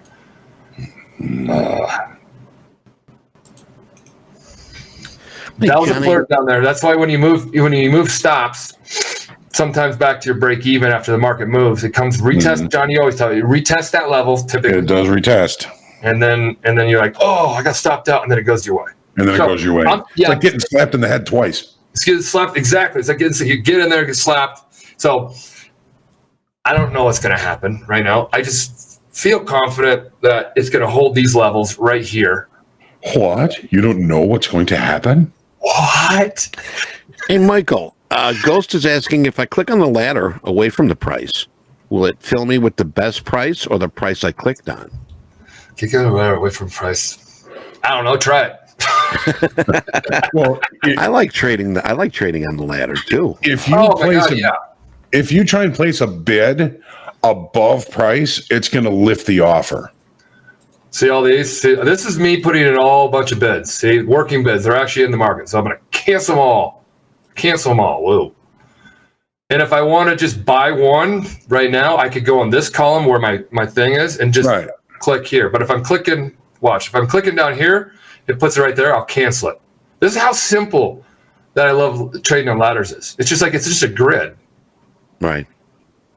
Now, here's a question for you, Michael. Israel's asking, you mentioned you have a $3,000 loss limit. Where do you set your take profit limit at? Oh, no, that's a daily loss limit. Yes, sorry, I should have said that. That's a daily loss limit, $3,000 daily loss limit. So each one of my trades, like right now, this trade right now should have 81s right here. It should have, if I did this correctly, down at 61s, I should have an order sitting. Oh, I pressed the cancel button. But it should be at 61s. Remember all those orders I just put in there, guys? I just canceled it, so then I actually canceled my stop. So right here in the top, where it says the lives in the top right corner, you see this 20 and 20 right here? Top right corner of your screen? Right. That's your stop. That's your OTOs. Yeah. That's my risk, and that's my profit target. Now it's coming down here now. Now it's not holding this, John. We tried to hold this. But I'm not giving up on it. You had a good trade off of it. You had a good trade off of it that I was able to get something out of the money or something in the money or take some money off the table. Yeah, I'm waiting for the S&Ps to finish the repair, and then I'll take a look at it after that. BSJWKC, whatever that means. Can you guys make it so we can individually change our DLL from 3K to 1K? We can do that when you're funded. Yeah, when you're funded, you can tell them to remove it. Yeah, we can't do that. Hey, remove it, move it. Sim. I mean, we won't be able to do it in real time, but or currently we don't. All right, so the sell-off it's pushing through the 200, John. So what are you thinking right now? I mean, you got the S&P with the 200 and the 50, but then you have settlement way down here. Yeah, I'm looking for the S&Ps to trade down to settlement, which is really close to the high volume node from the lower distribution of volume yesterday. Yep. I know. I got out of trade. Then I'm going to probably begin to engage after that happens. Yeah. That's why I just got out of the trade up there at the 75. Mm-hmm. Still up money, and I was down money before. Like, you're only up $35, Michael. Yeah, it's good. So settlement that I'm looking for in the S&Ps, 43.80.50. The high volume node from the lower distribution is probably right around 43.82. So that's an interesting area for me. Brandon, settlement 43.80.50 S&P, 15.315 NASDAQ. Johnny, why did I take that off? Should I have not taken that off, John? It's a cheap trade. No regrets. Well, you make sure you're giving yourself a positive answer. Mike, you just asked yourself a question. If you don't have a good answer, then it's probably not something wise to do. Yeah. I mean, it is Friday. You're up money. I mean, these are things that you put on the table and sort of. I think what I'm thinking about right now, Eddie, is the fact that it didn't hit my stop and I just took it off. And it would have not hit my stop too, because my stop is down at 61s and the lows is 66. So this is going to be a quick lesson learned for me. When I saw and remember how I'm like, hey, this might be my one trade of the day, and then like, if I miss it, which I could possibly, because I'm not getting in right now, it's a bad entry. We talk about them testing things. If they go down 66s again and I get long right now, my 20 handle stop's getting hit. So my entry was down there at 81. Yeah. So I didn't let that trade play to my stop because I then started perceiving it was doing something different. So I got out of the trade to look for a better entry. And then now I missed my entry that was still pretty good. Now, it's not total confirmation yet because it's still dancing around the 80s and the 90s, the 280s, the 290s area. Coming back up to the 15,300 and above would have been like good confirmation that like I would probably get bummed out because I'm like, why did I take that off? They didn't even hit my stop. Why did I take that off? But John, let's talk about this though real quick. It just bounced off the 200. It pushed through it, but I was seeing the same thing you are about the return of settlement on the S&P. I feel like it's okay. I mean, you may get another chance down there. That's what I was thinking. If it gives me another chance, I am going to take it. I can guarantee you that. 75% of you guys trading in the S&P are short. Wow, looking for, are you guys pushing it to settlement, maybe? What's that? Put that on your charts, guys. Annotate it. I'm going to annotate it on my chart. I'm going to show you how to do this.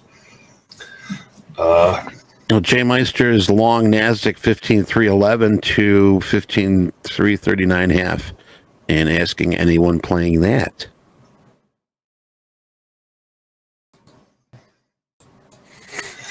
Okay, this is how simple T4 charts are. What is it? What is it? 75%. 75. Short. 75%. There you go. Now, I'm going to fix this line, and we're just going to watch this.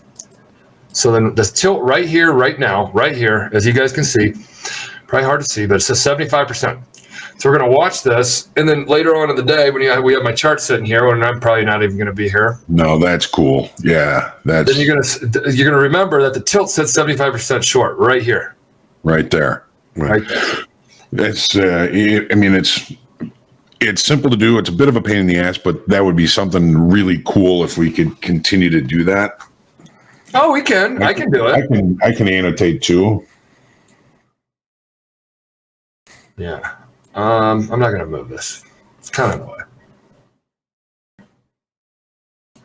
All right, it's down here the 70s. Ooh, 70. Oh, I kind of want to get. I want to get long, John. Why do?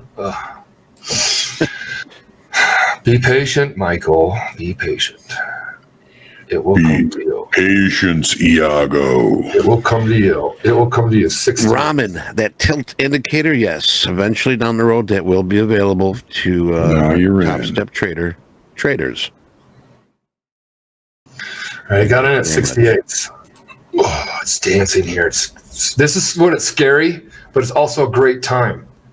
Because it's like, is the floor going to fall out from this thing, or is it going to firm up? And if it firms up, it's going to catch all those shorts. And if all those shorts get the stop run, that's my effing day I'm going to love. 68, see, it did come down here and flirt again, John, down here to the 66s. And we waited. I would have been stopped out. Remember that 90s I said I wanted to buy up there? I'm like, but if I get stopped out, I would have gotten stopped out right there. I just got in on my 2-lot. If this is the runner, if this is I'm going to be very impressed with myself. But we'll find out. I'm going to let this one play out to my profit target. There you go. I haven't even finished my Gatorade. I got to set it up. Well, we got 2,617 watching us, and only 1,000 people say, "Hey, we like you guys." Let's get that number up a little bit. Let's get a poll in here. Can we do a poll, Friday poll? Marcos is asking, how many people have an open position right now? Can we put that poll up here and see who's got an open position? We got some decent moves here.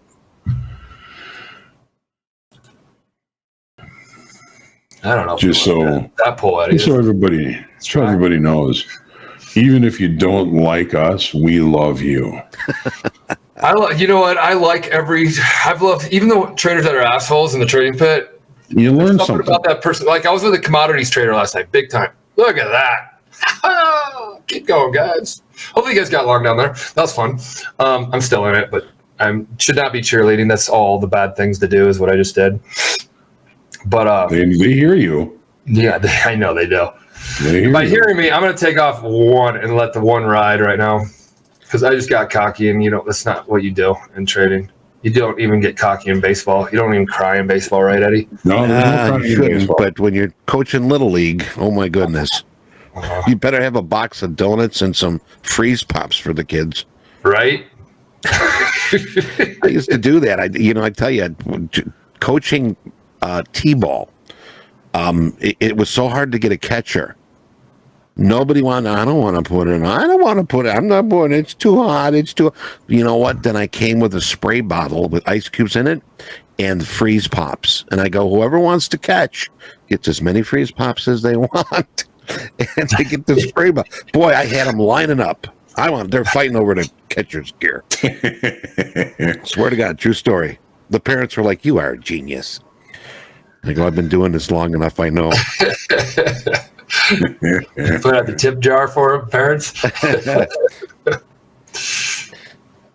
Nah, you do it for free. You do it for the kids, man. Yeah, you do, Eddie. Mm-hmm. Yeah, we both did our fair share of coaching baseball. You did too, Johnny, right? Yeah. Maybe. Although the most fun I had was announcing their football games, my son's football games. It was so much fun. Pretty soon they were all asking, "Hey, will you announce our football game?" I was up there all day long.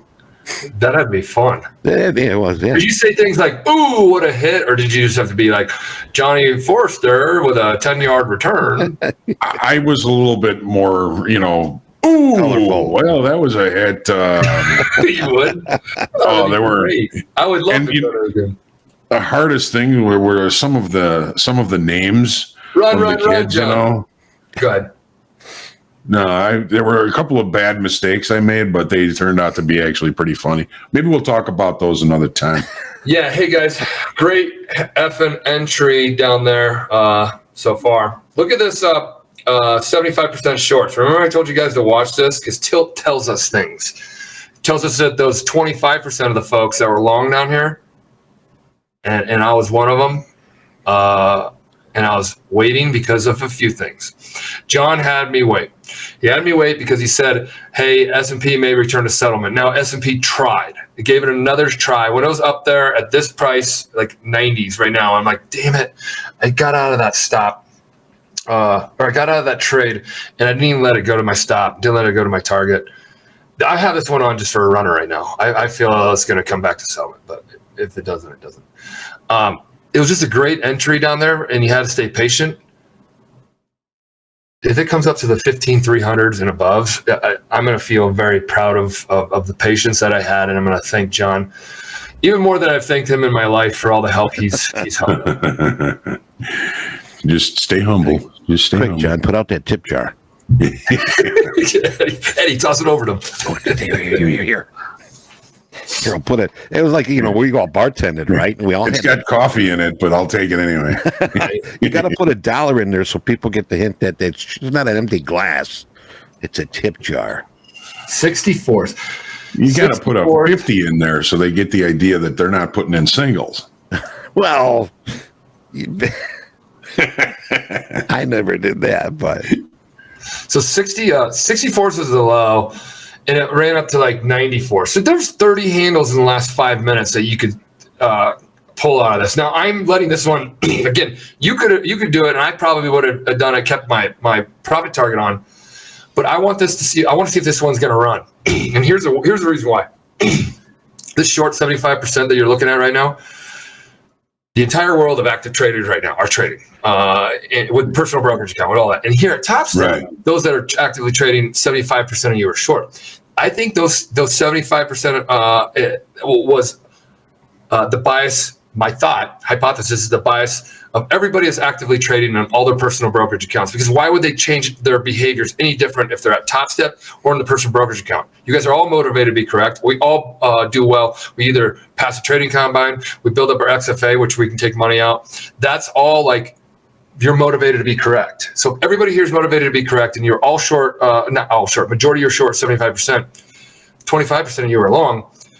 My thought now is a whole active trader world of personal brokerage traders short. Now, if that is, I could see this thing run to the upside because they all get their, Friday, and they're all short, and it could be a runner to the upside. But that's just a hypothesis. We'll watch it play out. It usually takes a little while. Well, Michael, 68% of our people watching are not in a position right now. So we only got 32 working in position right now, and 68 sitting on their hands. Well, that works too. I like it. Yes, it does. Not having position is a position. Hey, we hit 33,000 subscribers today. We did. Yeah. 33, Larry Bird. My favorite. Thanks for subscribing. If you haven't yet, please do. Okay, so Charles, you're starting to see the power of tilt. Guys, I see the power of tilt because I learned it again in the trading pits because it's just an indicator. We'll never say it's anything, but it's going to be provided to you all if you are trading at Topstep and you're trading at Topstep. That's all I'm going to say right now. And it's going to be kind of boxed in, so you have to be a certain area of Topstep. That's all I'm going to say. But it's going to be very cool. It'll be within. You'll be able to see it. I'm so hard at keeping secrets, or so bad at keeping secrets. So I'm going to stop that. You just make sure you don't tell your kids that there isn't a Santa Claus. If Danielle's listening, she knows. Danielle has done so much marketing.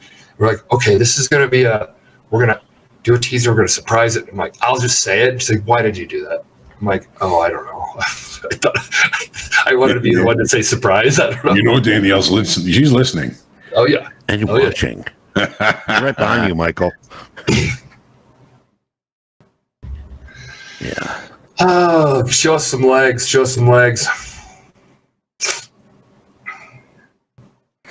All right, that's just a hypothesis. So we'll see the power of the tilt. How it plays out. 1,200 people voting for that one. Still at 68%. A lot of Look at my screen participation. frozen. Look, oh, yeah. See I it? like that participation. Thank you, folks. John, would you move your stop back to where 20 handles is, or would you keep this on? Did you just say move your stop? No, I didn't say move my stop. You can always get back in. My stop was at break even, so my thought was like, should I move it? So I broke even on that trade. I'm out on the long. I broke even on that. I still like the longs down here somewhere. Somewhere, but not here. This is going to be really light and tight. It's kind of. Of course, I got to look at the NASDAQ. Hang on a second. I'm looking at the S&Ps. I think it was just flirting with it down there. I want to see S&Ps hit settlement, and then we start looking for longs. I got back in. The NASDAQ, you got that excess low from yesterday, and we're right up against it. So I don't hate the long. The problem is, where is the risk? How about our overnight low? Your overnight low in the NASDAQ. Oh, that's a ways down there too. It is a ways down. I said I was going to keep it light and tight. Right when I put it on, it did pop higher, and I didn't take very much heat on it. But if it comes down to retest the 64s, I'll probably be out. I'm going to step out of screen for a second here. I'll be right back. See my stops down here at 44 even. So that's the 20 handles I'm talking about. I got long from 64, and here's at 44. Now I'll probably get out of it now because it just retested it, and I don't really want to play the game. Right now I'm thinking I'm too right. I'm actually getting too cocky. So well, there you go. You're catching yourself. I mean, that's something too. If we start revenge trading, over the years, I think we've, with the experience that we have, we've learned that we can catch ourselves before we do something reckless. 100%, Eddie. That to me is called like maturity. Now, don't get me wrong. If I miss this trade and it pops right now and goes to high heaven, I'm going to look at the $240 I got sitting here and say, all right, you got 8,500 or 8,700 for the week. Go home. Go hang out. We'll do whatever life has outside of work. Yeah, separation. And you know what, Mike? We've been talking about that for 13 years. You need it. It's mandatory and womanatory. So I'm covering both ends there. Yeah. But we got about almost 9:45 here Chicago time. Hey, Eddie, really quickly, can we put a poll in there? Who's up on the week and who's down on the week? I just want to know your week. Okay, that sounds good. I know we've got the guys in the back room. I think that might be James. James, you doing that, or is Robert doing that? Are you up on the week or down on the week as far as your P&L, not your... This is going to be a poll. You don't have to, you guys don't have to type in. Not your... Don't waste your time. Kudos or karma.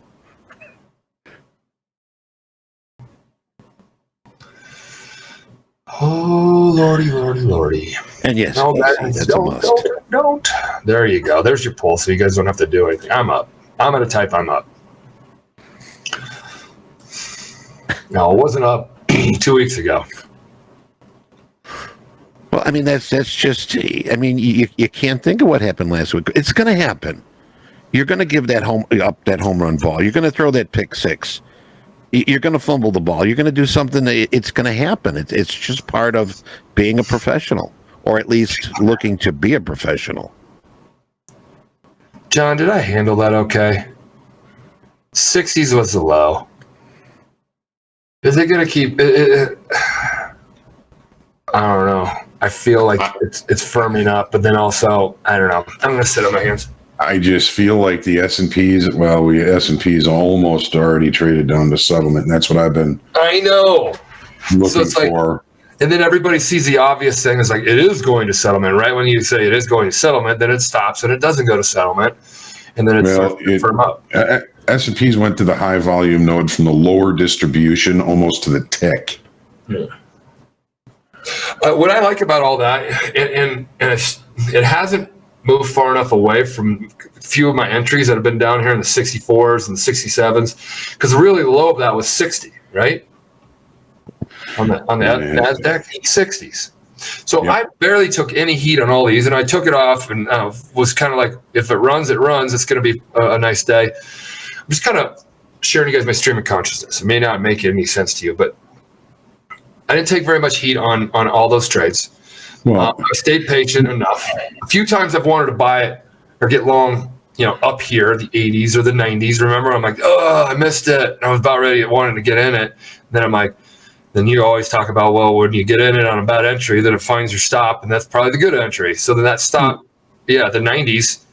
In very short time frame, Michael, on the 30-minute chart, the NASDAQ has been one time framing lower. In other words, every 30-minute bar has had a lower high and a lower low. I know there's only 3 bars, but it's telling us something. I mean, if you were to look at the 5-minute chart, it's looking a little bottomy here.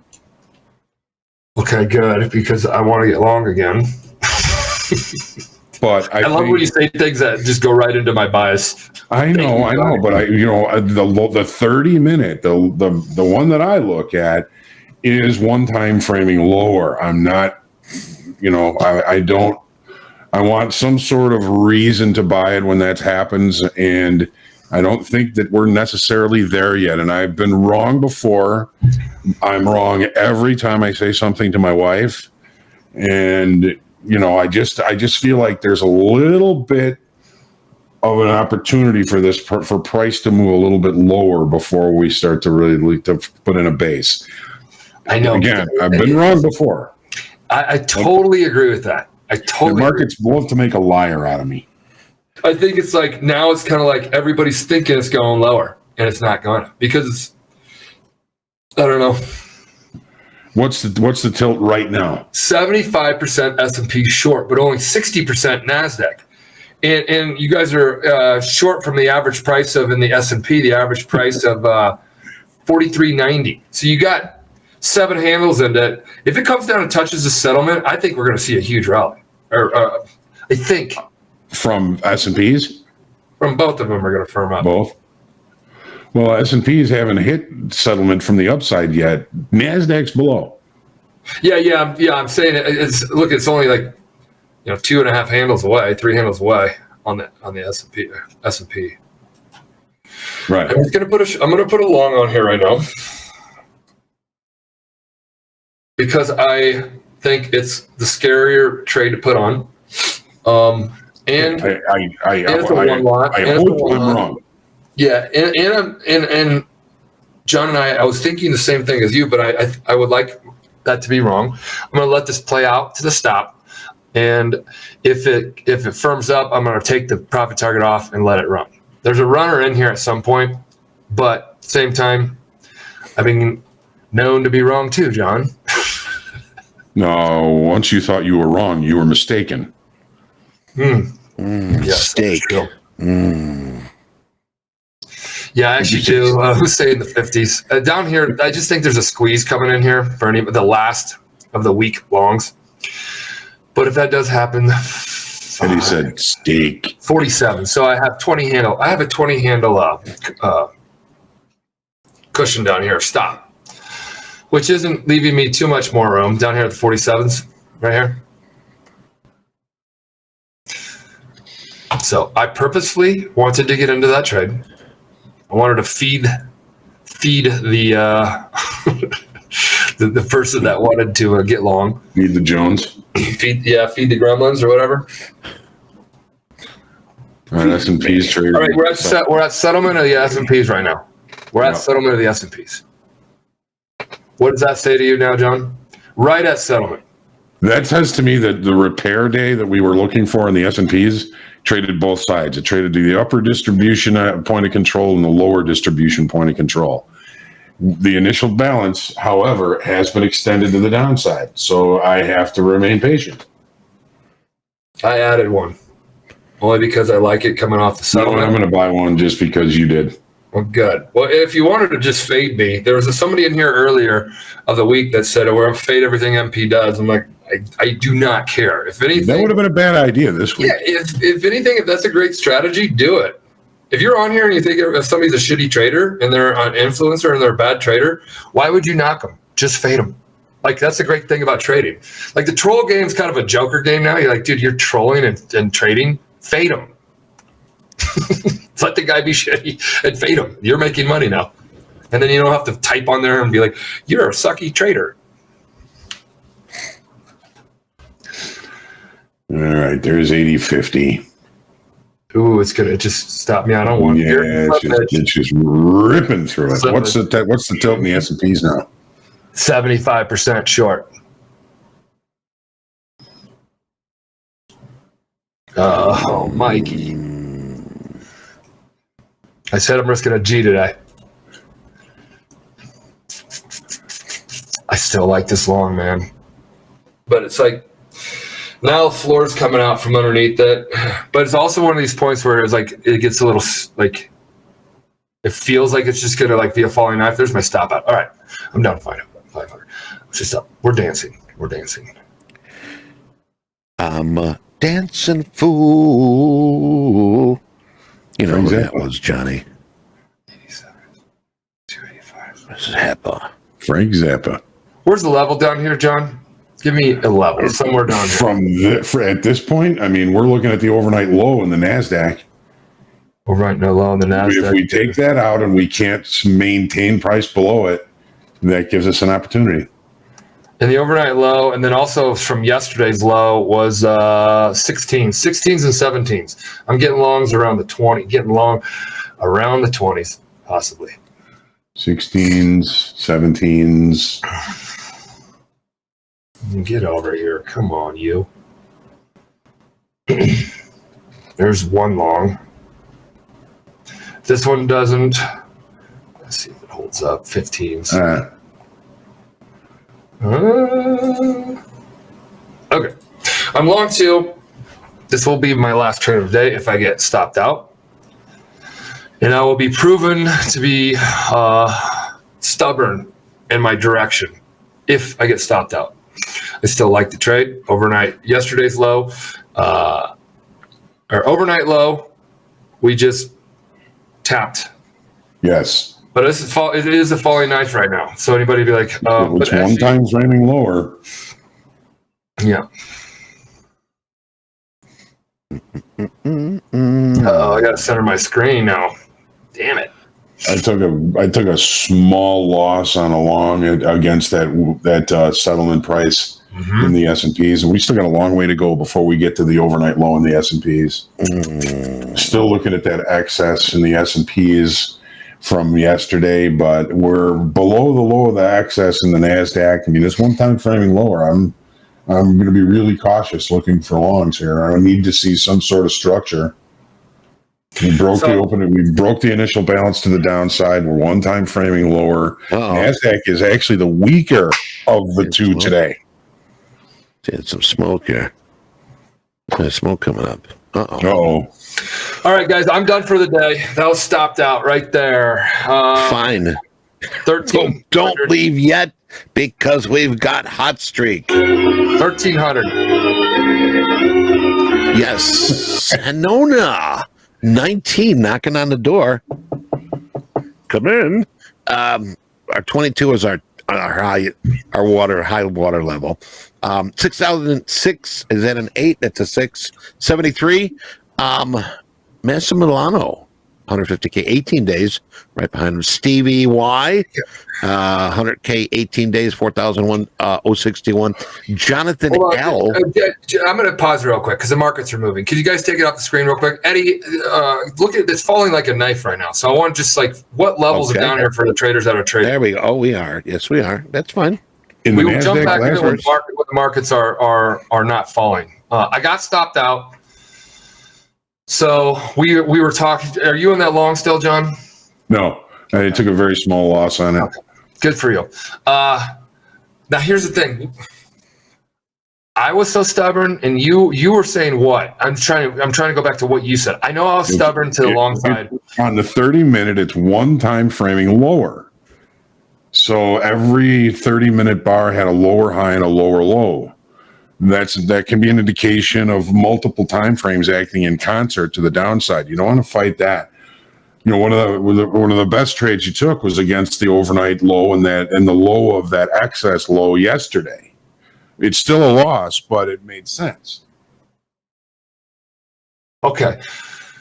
All right. So I'm trying to understand. I'm just trying to go. I'm trying to reflect. 160.50 is last week's high. 15.1 what? 15.160.50. 15.160 half is last week's high. And then we came down to 86, 186. Okay, 15.186. Okay, I know what I did. I was on the 200 period moving average. See where I annotated the 75%. I said, let's watch.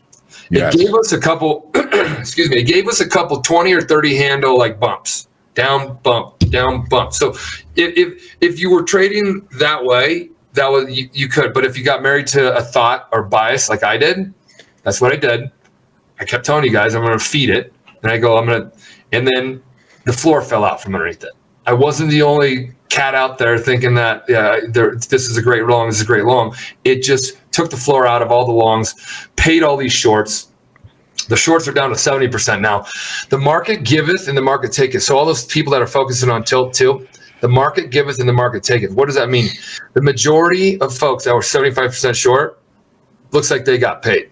You're going to find out throughout the week that the majority gets paid, and then the majority get or pay the market, so to speak. So something to learn from this. There was good opportunities down here. We said it come see my crosshairs. John is like, it's coming down to the moving average 200. So it bounced off the 200. It was sitting around there. I kept thinking it was going to firm up. Then we're like, oh, what about settlement of the S&P? Here's settlement of the S&P. It just fell through settlement. Yep. All right. So now what's your take? That's my take. What's your take? I got married to a bias. I got married to a thought process. That didn't work. That didn't work for me. I didn't stay agile like I typically would normally this whole week. So now you go on what your thoughts are on this. I just want to because we were all talking about this for a while. Yeah, I mean, it's one time framing lower. You gotta find structure to lean against. Yes. The overnight low and that low of that excess low yesterday was a structure to lean against. It didn't work. Hold on, the overnight low was my thought was the structure that we were leaning on was the 200 period moving average. That was another structure to lean against, and it actually paid a couple of times. Paid a couple of times, so you could have been okay there. But then if you got stubborn with it, which I did, right, then it wiped you. Turned up. And that was when I was like, I'm not really digging longs because we're one time framing lower. I need structure, preferably in the daytime frame. But the overnight low and yesterday's low was a decent structure to look for opportunities. It was rejected twice before. So, there was reason for that trade. It didn't play out. It was still it would have been part of my process. It just didn't play out. It didn't play out.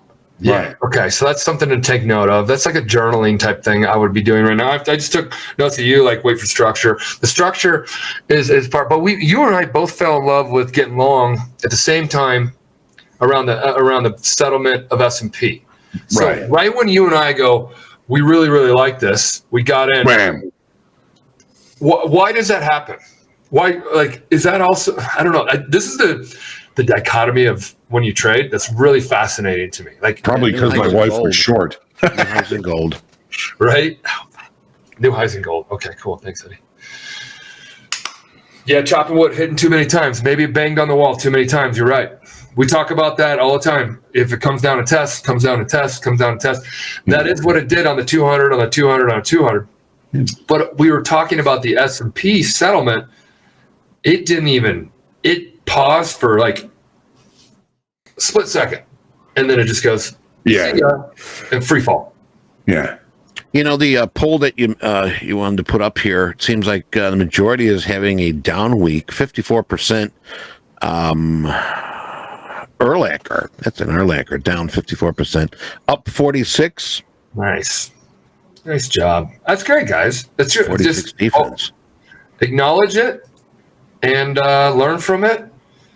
These are for everybody. For the people that made money and lose money, acknowledge it, appreciate it, learn from it. Shut the system down here in a bit, and enjoy the weekend, and then do it all over again next week. Right. So, John, I think that was a great talk out. I don't know how many more of these. And I feel lucky that we have the opportunity to think these things out, and I feel lucky that we have the opportunity to do this at all. We're so lucky to have these opportunities. I would do this for a million more years and go to my meetings that I have to go to for Topstep. Like the work, that life of work. I love the trade. So this, to me, talking it out with you, even getting it wrong right now and understanding why we thought what we thought. Of course, the market's going to do what it does, no matter what we think or do or draw on a chart and all that kind of stuff. But that was just an interesting play. I got too stubborn into thinking one direction. I was only thinking one direction.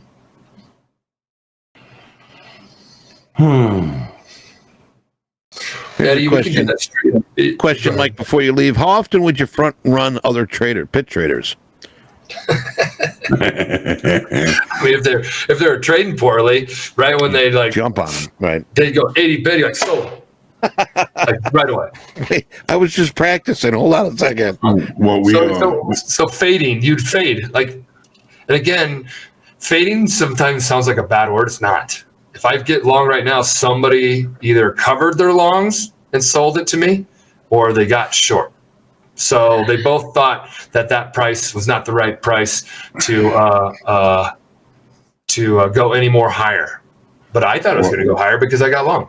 What we always looked forward to is if a trader was adding to a losing position, adding to a losing position, adding to a losing position, waiting for them to capitulate and just get out was guaranteed a low or a high. We always wanted to take those trades. When somebody was getting out of a position like that, you'd say, bam!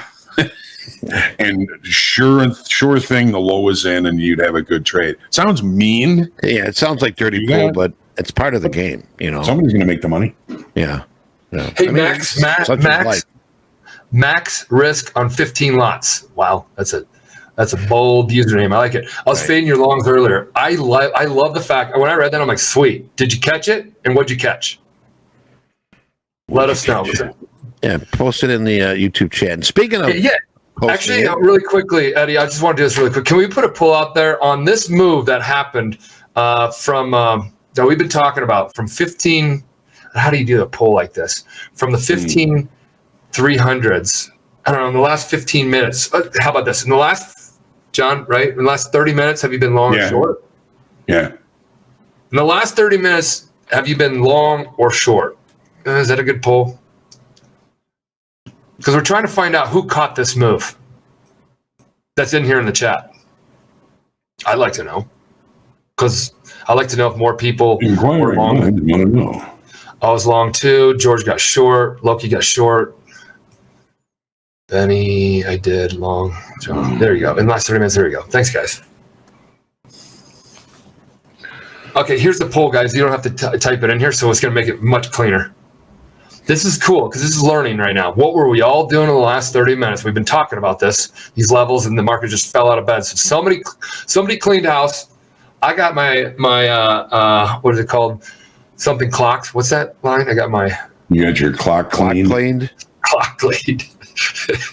I told you guys I was going to be stop after $1,000 daily loss. I do not want to have a $3,000 daily loss or losing day. This is so recoverable. 1,300.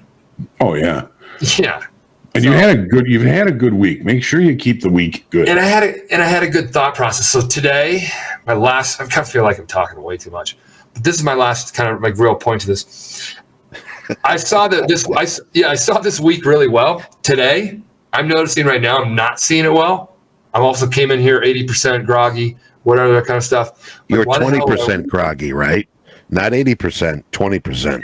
Yeah, you're right, because I wasn't 100%. Wow. Right. Okay. You got me on the tilt now. Just call me Dr. Ed. I got you on the tilt.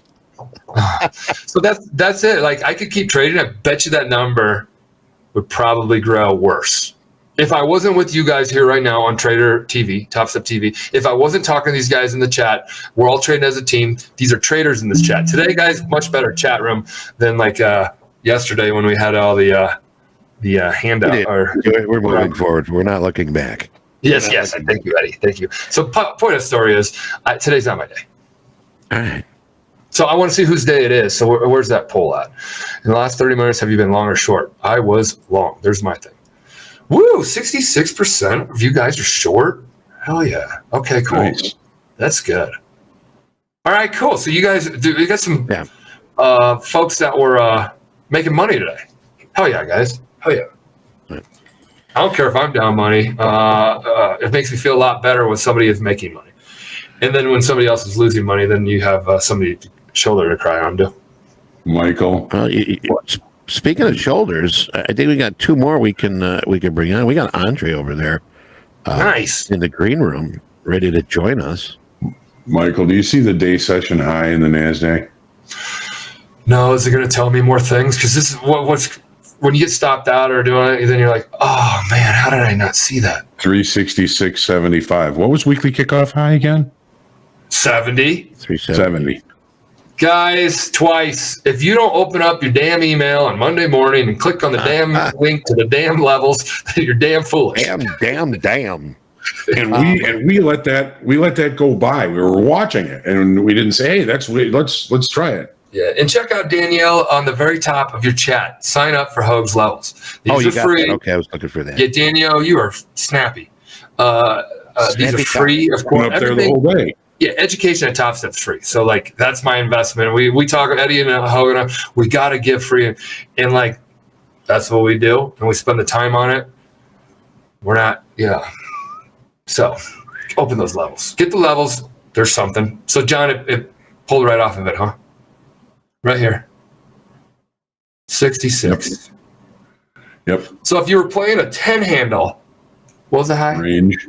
Right. If you're playing a 10 handle off the high, if you're playing a 20 handle off the 60s, you would have been just fine. If you were playing a 20 handle, if you were playing John, hey, I read weekly kickoff. It was 15,370.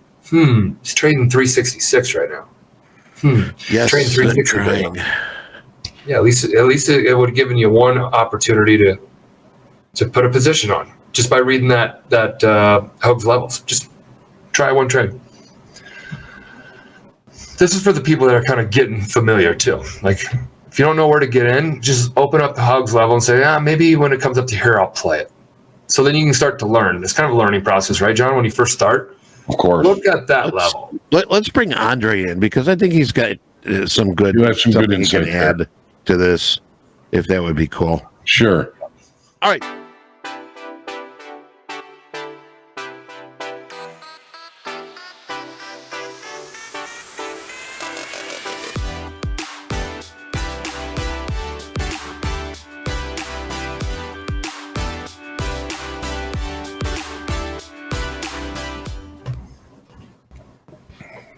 Hello, Andre. Whoa, hey, what's up? Trade A. What's happening? Hey. We're still breaking. Shit. I know. Hey, guys. I'm not seeing the markets well today, and we have the traders on the chat room. Did you catch that short? 66, yeah, all of them good shorts. Great. I did, yeah. Ooh, Sean, hold on real quick. Sean Brill up 3,000. Nice. Calling it a day, Sean. Nice. And you're calling it a day. Two smart things he did today. Awesome, buddy. Tilt is 65% short still. It's literally these shorts are all getting paid. Yeah, it's one of those markets, man. I don't know what's going to stop get in front of this break right now. Rates are rising. That seems like inflation's kind of the focus right now since everything's been quiet out of the Middle East at the moment. Keep praying for peace, as Absolutely. Top Dog's up 5. We got a lot of people sharing. Thanks, guys, for sharing. I love seeing this. Okay, a lot of folks are up. 2,000, 500, 2,300, 4,900. Hold on, 1,700. Yeah. I'm assuming they got short and they just wrote it down. Yeah, a lot of them did get short. So, hey, how are you trading today? Are you trading today? Good. I'm actually got my week close to scratch now. Down $88 on the week. How about that? There you go. I'm buying you drinks. Hell yeah. Swan. Yeah. I'll take it. Trade like, well, finally there's some momentum for me. Usually the way the rest of the week's been trading, I haven't been able to catch it very well. Today, just get short and close your eyes, pretty much. Yeah, it has been that. We've been talking about the tilt a lot, and we got some questions here. How are we going to be able to access that tilt down the road? You tell us, Michael. Access. Oh, I know what they mean. We're going to access it down the road. That's the answer. Just leave it at that. Yeah. Okay. I'll put a poll in here. Would you guys pay for tilt, or do you want to? If you guys, would you pay for tilt, or do you want it for free? I'm gonna just put that in. I just asked. What do you think they're going to say? I don't know. Because I know the answer. What's the question then? Yeah. You don't have to put that poll. Hey, MP, we have something pinned now that we need to keep up for. I know you don't have to put that poll in there. We're gonna be giving it to you. It's something that we're gonna get. I don't know how long we're gonna give it away, but it's gonna be something that we're gonna be sharing. We're making it look pretty right now. So then you have it on your screen. You're able to see it move down, and it's like, yeah. Damn it. What'd you miss? Well, we just came back above the overnight low, and I tried to squeeze into a long, and I missed it. I hear you. I have no interest in trading right now. This feels really good. You honestly, you don't feel like trading right now? 100,000%. I want to lock in my week. I agree. You should. If I were you, $88 is a scratch week. That's a. It is. Yeah, and you were I was pissed off all week. Pissed off all week. Yeah. We talked on the phone yesterday, and you're like, you're seeing it really well, and we talked it out. Guys, that's what we do. Is I jinxed it. I think I jinxed you now that I think about it. No, there's no way. Like I did the no-hitter jinx. I had the no-hitter. I know you did. Yeah, you did actually say that yesterday. I know, man. My bad. You said that on the phone. Never again. You go, hey, I want to talk into your no-hitter, but you're carving up the markets pretty well this week. I'm like, thanks. Never again. My bad, dude. Never again. Thanks, Andre. I'm just happy to hear your scratch. I mean, it feels better. We could have sold that Rippy right there. Yeah, yes. Is it long again? Okay, John, where are you long from? 66. 66 half. 66 because we took out the overnight low and then we came back above it. I'm going to risk a little bit on this. Yeah, you both said you were getting in. I had that little anxiety feeling like I needed to do something. I swear to God. MP, get in there. No way. You guys can swim in the water. I'm gonna sit on the Chase Lounge and with my tilt? pina colada and watch you guys in the pool. Yeah. Well, hey, why were you groggy this morning? Oh, dude, I got a pretty good story too. Too many cookies. Yeah. I was stargazing. Do you know that Bobart thing that happened here in Colorado? Yeah. Like what, in Denver? Yeah. Oh yeah. In the theater? Oh yeah. I don't know how much I can say. Don't. Well, no, it's nothing bad. He's actually a really cool guy. He's the bartender at Hooch. That's I just won't name his name. Bartender at Hooch, cool guy. I was hanging out with that guy. Oh, really? Oh, I got the whole. Yeah, it's just a good story. Tell me. It's there's a lot of stuff in the media that's said in the media that doesn't. But it's yeah, he was bartending at this event. And then somebody mentioned, they're like, hey, that's, so and so, because it's a big story. I think it was like national news. Oh yeah. So I'll call you later with the details. But all right, Johnny, I'm on 66 half too. Anything popping off today for the rest of 3,192 watching. Wow. We only got on a Friday? That's pretty damn good. Friday, yeah. Guys, subscribe if you like what's going on. We really appreciate those subscriptions. Hit that like button, smash it, kick it, punch it. I haven't smelled. We had a little bit of fire, a little bit of smoke earlier. We did earlier. We have a little something hot that we can get back to, i.e., the hot streaks. Oh, let's Johnny and Andre, you guys okay? Because if you're in the markets, you want to talk it out. Go ahead. I can walk and chew gum. Do both. Oh, that got me. Okay. Well, I've been pretty much just kind of putting up an example of how not to trade today. So go ahead and do the hot streak. Oh, you're 66. Oh, snap. Your 66 hats are actually pretty good, John. We were halfway through this. Yeah. Steve Y, 18. Jonathan L, 17, and Graham at 16. The high number is 22, and Hanona is knocking on the door. So we'll find out next week if this streak continues. But that's very honorable to see. That's I awesome. mean, that's a long time of having hot streaks, and we've got some big numbers here, total profits. So they're putting up some big numbers. These are the no hitters, guys, right here. When you talk about no hitters, baseball no hitter, you don't talk to them when they're on a winning streak or a no hitter streak. And But here we do. here we do all the time. We do it all the time. Then you got your buddy that calls you on your way home from work and says, you know, and then the next day you get shelled. But it's building confidence. I mean, obviously, I mean, I'd be like, yeah, please, put my name up there, man. Yeah, I'm killing it. So, Johnny, you're still long. I'm out. 366. Yeah. Let us know if you get in a position, and we will. It ain't going anywhere. It ain't going anywhere. What's tilt, Michael? What's that tilt? 55.44, 55.45. NASDAQ and S&P, same. To the short side, a little bit to the short side. So it is what it is. Nothing. They are who they thought we were. What was that like? We let him off the hook. We let him off the hook. Hey, Ivan's got a question. Can I trade while payout is processing? I don't know the details of. I don't see why you wouldn't be able to. Yeah, I don't see why you wouldn't. I forget. You got enough in your account to trade? Yes. Yes, you can because, yes, you can. Sorry, I'm not thinking about the program stuff. I know exactly what you're thinking about. When your wallet, all right, just like I do. No one likes losing. I don't know anyone that could. Oh no, Andre, you don't understand. I am totally fine. I'm not talking like today. I'm down $1,300, but here, that just takes away that day. That just takes away that day. I see some more blue behind you. Yeah, and I got to put all these back up. Yeah, it's like your trophy case.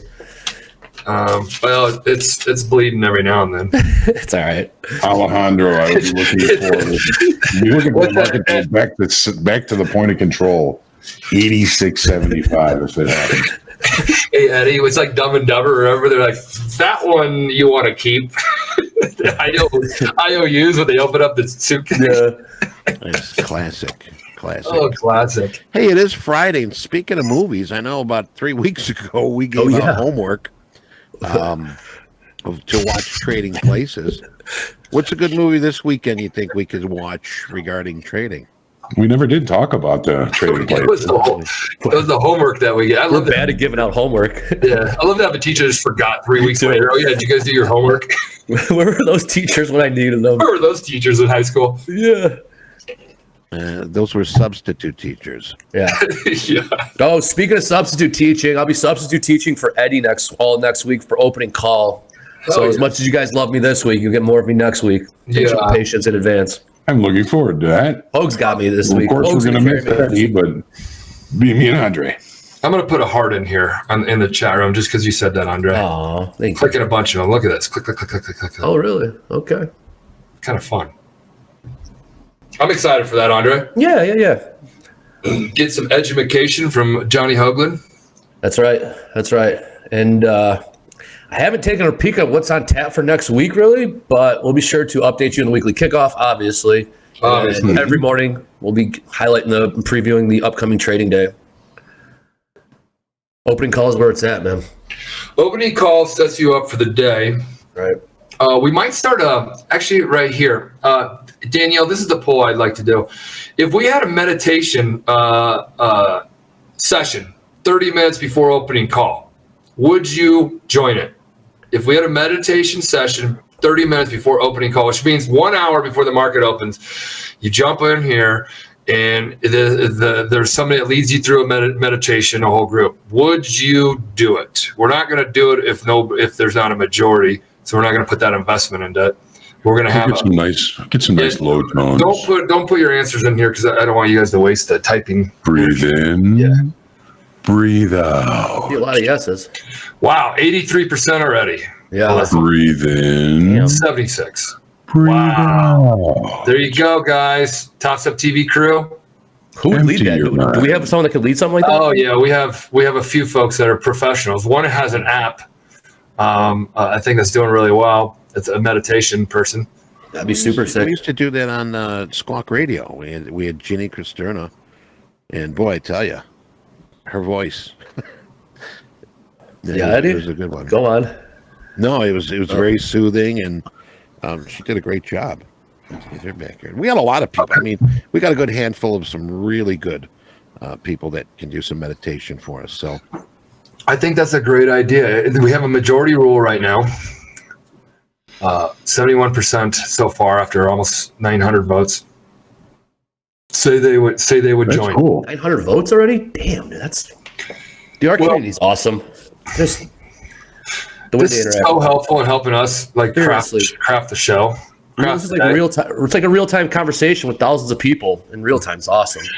So to the Topstep TV team, our channel that we were talking about meditation. I think we now know we should book whomever we were talking about and test it out a few days to see if the poll actually meets the actual end result.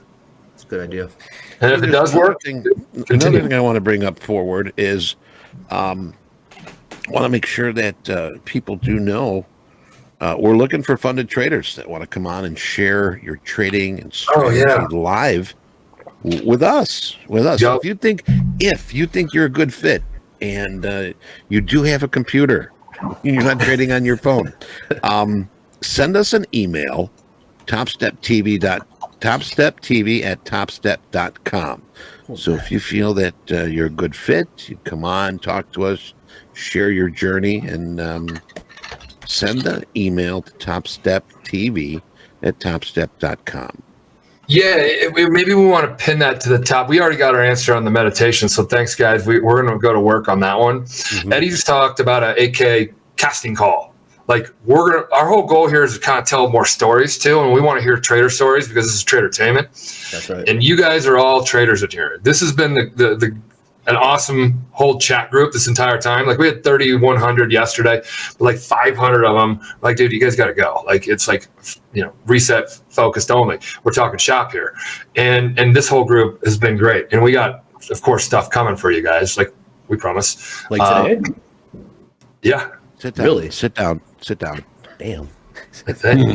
Oh, moly. Also, hey, looking next week, we got Tori going to be with us. Corbs, we're going to have Tendler next week for power players. Do you guys? Yeah, those that don't know, Tori, Corbs, and Tendler, these are pretty fun people to engage with. Jared Tendler is a trained psychologist, so that's a great one. He helps pro athletes, poker players, and whatnot. So there's where you're going to get your mind, your mental mind fix. Is that what it's kind of?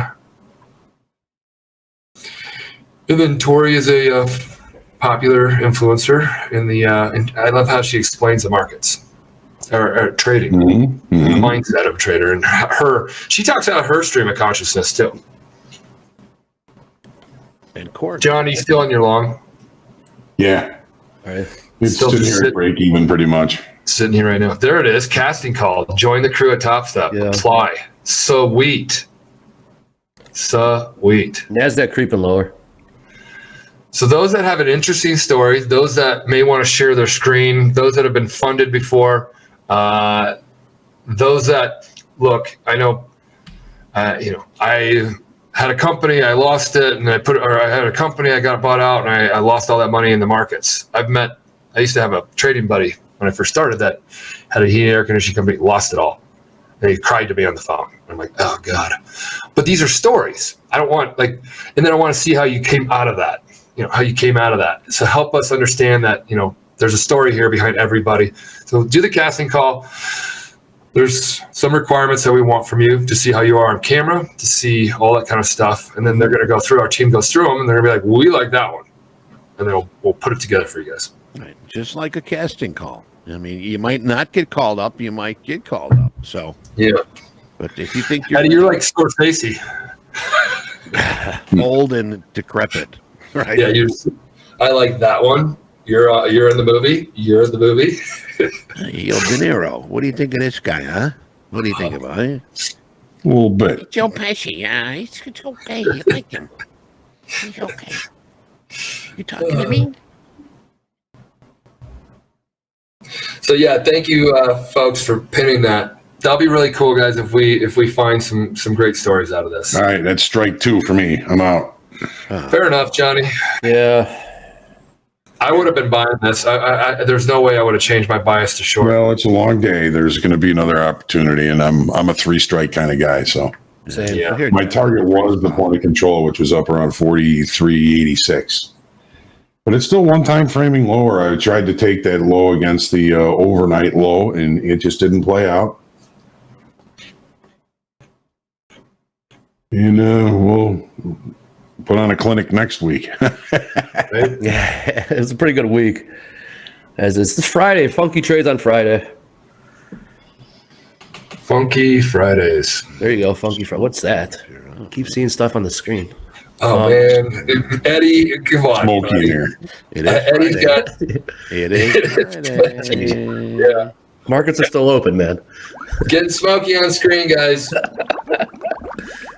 Oh, so dumb. Holy shit! Is today Friday the 13th? Yeah, it is. Oh, it is. Holy shit! That's awesome. Oh boy. Thanks, Iani. You have your Halloween costume picked out yet, Michael? I got a scarecrow, and we're all gonna dress up. How about that? Wizard of Oz? You guys want to dress up on Topstep TV when we're on? Everybody that comes on has to have a costume on. Sure. Let's do it. I'm not going to be here on the 30th. Oh, John, you don't. You keep leaving. Deanna's gonna take your spot. Yeah, I was afraid of that. Yeah, he's already threatening my spot. I'm like, damn it, man. We got her coming on more too. She's awesome. But yeah, let's do the costume thing. I think that'll be fun. John, where are you gonna be? I've got a wedding to go to in Tennessee, so we're going to drive out there Friday after work, and then the wedding is on Saturday, and then a party on Sunday, and drive back Monday. Nice. We're in Nashville. Actually, it isn't Halloween's the 31st, so it'll be Tuesday, and I'll be here. Boom. What's that? There's a joke around there about Tennessee. You're the only 10 I see. I want right when you and your wife land, I want you to look at her, and while you're on the plane, be like, "Are you from Tennessee?" She's like, "What the hell are you talking about, John?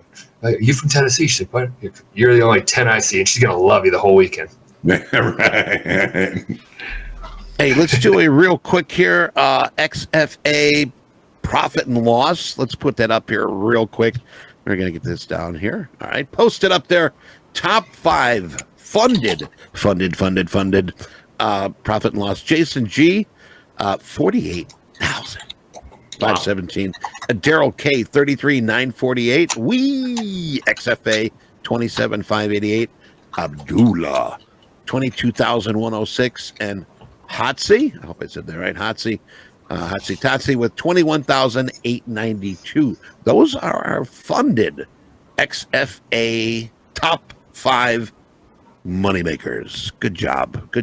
Well done. All those folks can, I assume, take a payout for sure. Yeah, of course. I mean, you wouldn't be putting up those much if you didn't already have 5 winning days.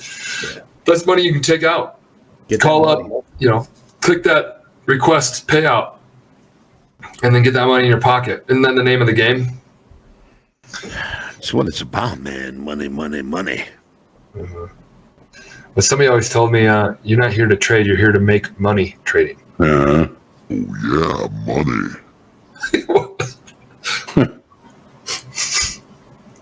John, do you still have a bias feeling to get long? Yeah.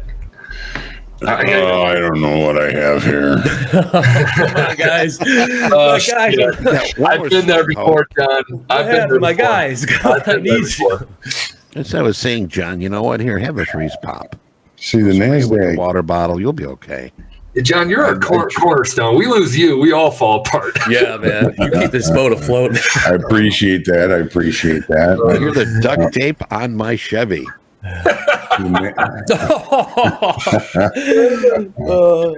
Duct tape on my Chevy.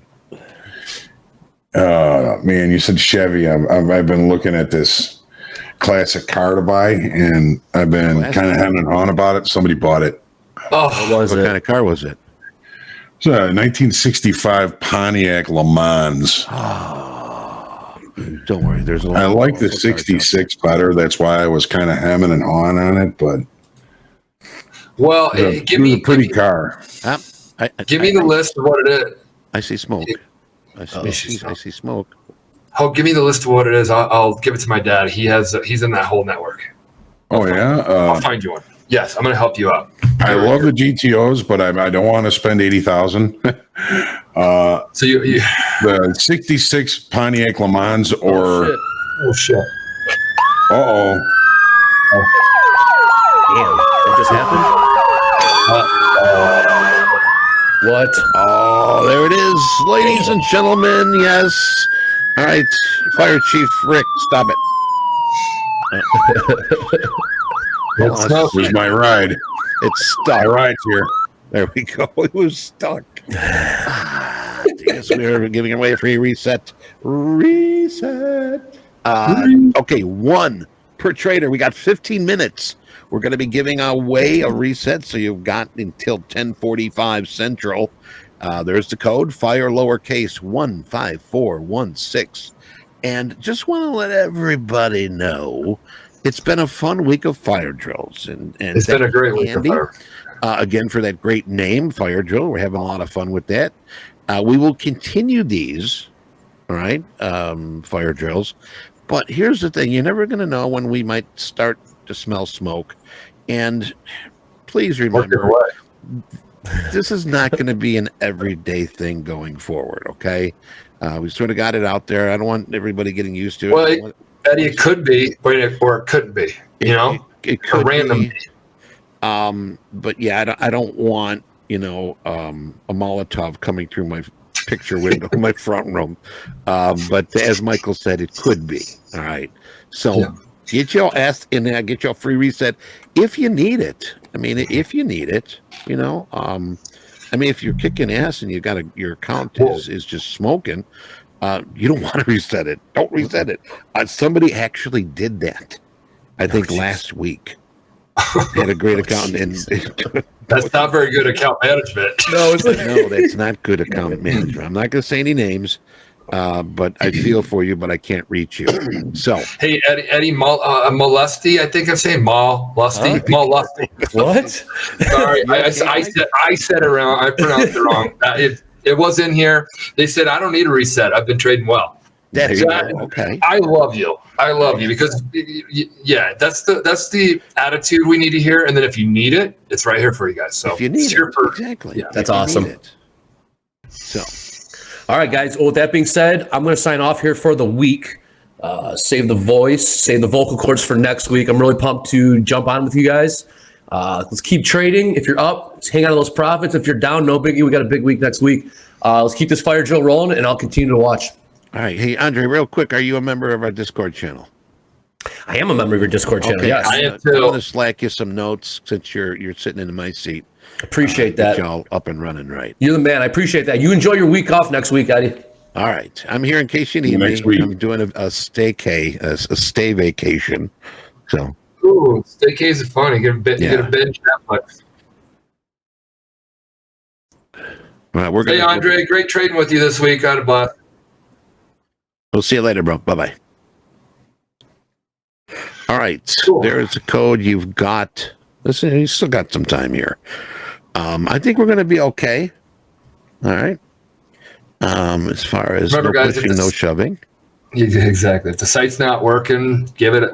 We jacked up the servers. You hit it at one area, one just spot. Reset. Reset your browser. It's you'll get in. Relax. I mean, you'll get in.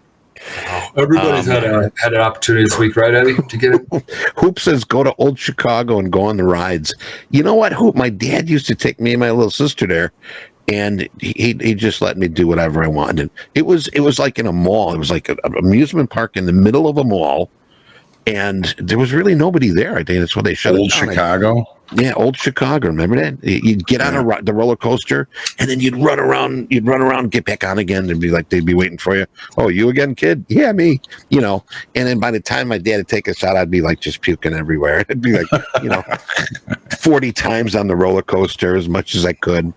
But it was that movie is highlighted, I think, on The Exorcist or The Exorcist 2 or something. No, Damien. I think Damien, The Omen. If you watch The Omen, they show the old Chicago on that movie. So I never went there, Eddie. Never went there or Santa's Village. see, I don't think I've never went to Santa's Village either. Do you go to Kittyland over here on North Avenue? No, never. What? These are real places? No. Yeah. There was another place never here was there. on Harlem that we used to go to. Kittyland. I forget. Yeah, there was a lot of those. Kittyland was the shit. Yeah, well, it was, Kittyland. you know what, Jack? That ride is at Great America now. That The wooden roller coaster. really? Yeah, that white wooden roller coaster that they had there. Great America has picked it up and they set it up, and we rode on it when we went there as for the CME night. Nice. You know what Kittyland is now? I The don't know. Costco, and the horse track next to it is now an Amazon fulfillment center. Oh yeah. Well, they used to have that go-kart track right next to it. Oh, I love that. That was cool. You know. Great strip. Yeah. Back in Isn't the day. everything an Amazon fulfillment center now? Yes. That's the goal. Yes. Well, now we got internet, so we don't need to go on those. We can virtually go on a roller coaster. All right, folks. Remember 10:45. We're going to be cutting that code off. Fire 15416, lowercase. And Post-its really. Who makes Post-it again? Post-it. 3M, I think. 3M. Really slacking. The stuff starts to bend over. Oh, crude. Andy's asking November crude. When is our expiration on crude, Johnny? We should be moving to December on Monday. It's okay if you're trading December today. Right. The volume is relatively close to even, but all the levels, weekly kickoff levels, and we'll be looking at the December contract on Monday. Right. Best thing to do is watch the volume, trade the volume, and then you'll know. Yes. You'll get a quote for it up. Follow the volume. Yeah. So I'm going to put this up here. 'Cause I know I'm done for the day. I'm still going to be on here for a little bit. But calling today's a loser. Good week. Yeah, I'm still up on the week. Got 2 strikes today. I'm really thinking about taking another long down here. Oh, you're staying biased, huh? Well, look where the S&P's traded down to. Last week's high to the tick, and we have excess from yesterday down there as well. Well, yesterday's low, right? It's still got Yeah, a little ways to go to get that. right. Yeah. But just above that is last week's high, and it traded directly to it. And guys, I would tell you if there's anything on the tilt, but it's 50-50. 50-50. Everybody's at lunch, but I think that's what happened yesterday. I walked away and missed a good trade. Yeah. It was a $2,000 bathroom break on the trading floor. Well, I was looking at that was right up here. I was looking at the delta. It was negative delta. We'd been moving higher all day. There was the sense that longer time frame buyers were present. I was looking for the market to get into this gap and get to the other side of it. But then people started talking and things started happening, and pow, that's where you were short, Michael, when you were chiming in on the chat. Yeah, I left it open so you guys could see it yesterday. Yeah. That was a great nice trade. Real Yeah, quick here. that- I know we've got like 5 minutes here. Refresh your browser if you're having issues with this code with the site. Make sure that you're entering the code correctly under the code. Right? Discount code. Use that code FIRE 15416. Refresh your browser if there's a lot of people saying the website's not loading. We'll get you in there. Fire drill still happening right now. Hey guys, thanks for all the love coming in here on the thank yous. Thank you right back on it. Back at you. So here's my recommendation, Eddie, for everybody resetting. Reset. Do not trade in the account today. Reset it. Get a new account fresh. Come back Monday fresh. Open up your email. That's a good idea. That's a great idea. Open up your email Monday morning. read that. Weekly kickoff. Yeah. Sorry. Yes. Go in there. There's a section that says something about John. I think you're like this, John, right? You're a little like you're Oh yeah. Oh my God. Posing. Yeah, they never took pictures of me happy in the pit. You're right. Because there's always like John's been in the front page of the paper, I think, multiple times in Chicago in the history of the Tribune, Chicago Tribune, or whatever. Yeah, I think it was Sun-Times, Tribune. Yeah. Boys, The Oregonian. It's usually like the market's like bloodbath day, and then there's like a picture of John and be like, you know. So how can you sign up for the weekly levels? I will get you that. There you go. I will get you that link right now and post it in here. Uno momento, por favor. Fresh account, starting fresh next week, clean slate, and then you on Sunday, think about everything you've learned in your trading career. Everything. Think about the areas where you're strong at, noticeably strong. Like look at Topstep's trade reports, so you can actually see what There you're it actually is. strong at. I posted There you go. again. Thanks, Eddie. And then if we do have the checklist, that's another good thing for everybody that's resetting. If you don't have a trading plan, please don't trade at all until you complete a trading plan. Until you set up your own trading plan. We have a checklist that we're going to drop in here for you guys too. So for the traders that have traded, think about all the times that you've traded, all the things you've learned in the last, especially then in the last like month, because that really defines where you're at now in your trading career. And then say, oh, what am I doing like that I could improve on? And then that week, work on improving it. Don't work on getting like the most amount of money you've ever made and things like. Work on whatever it is you need to improve, and then do that again until it's neutralized. Or, yeah. So, do we have the limit hit on the? I'm seeing that. Yes, we do. Okay, guys. Next, we're gonna have fire drills again. This is an awesome week of fire drills. We will do random stuff. It'll be at random times. Eddie, it wouldn't be the goal to tune in every day to catch one of those random times. Isn't that the goal? Yes. There it And the is. thing is, there it is. Look at it, embezzler. I am not the embezzler. You're not the embezzler, huh? You got 5 years. It's like the Joker and the Riddler. Batman's new the embezzler. Funny, look at where he's at, guys. Why is he above everybody? It's not. Well, you're He's not standing sure on somebody that passed out. Yeah, he's at the top step. He's at the top step. John, show him your badge, just so everybody understands what top step means, because I can explain this. Got a badge? He's at the This very is top that step. badge that's in the picture. You got a badge? See, it says Oh, top step. Top step. See the top step? There you go, right there. That's not when top step. We weren't even No. No, this is like 90 something, 1990 something. Top step is where the biggest and the best traders stood. The biggest and the best traders, the most liquid ones, the one that would trade size. Why? Because look at where he's standing right now. He can see down to the guys below him, and he can see all the way across the pit.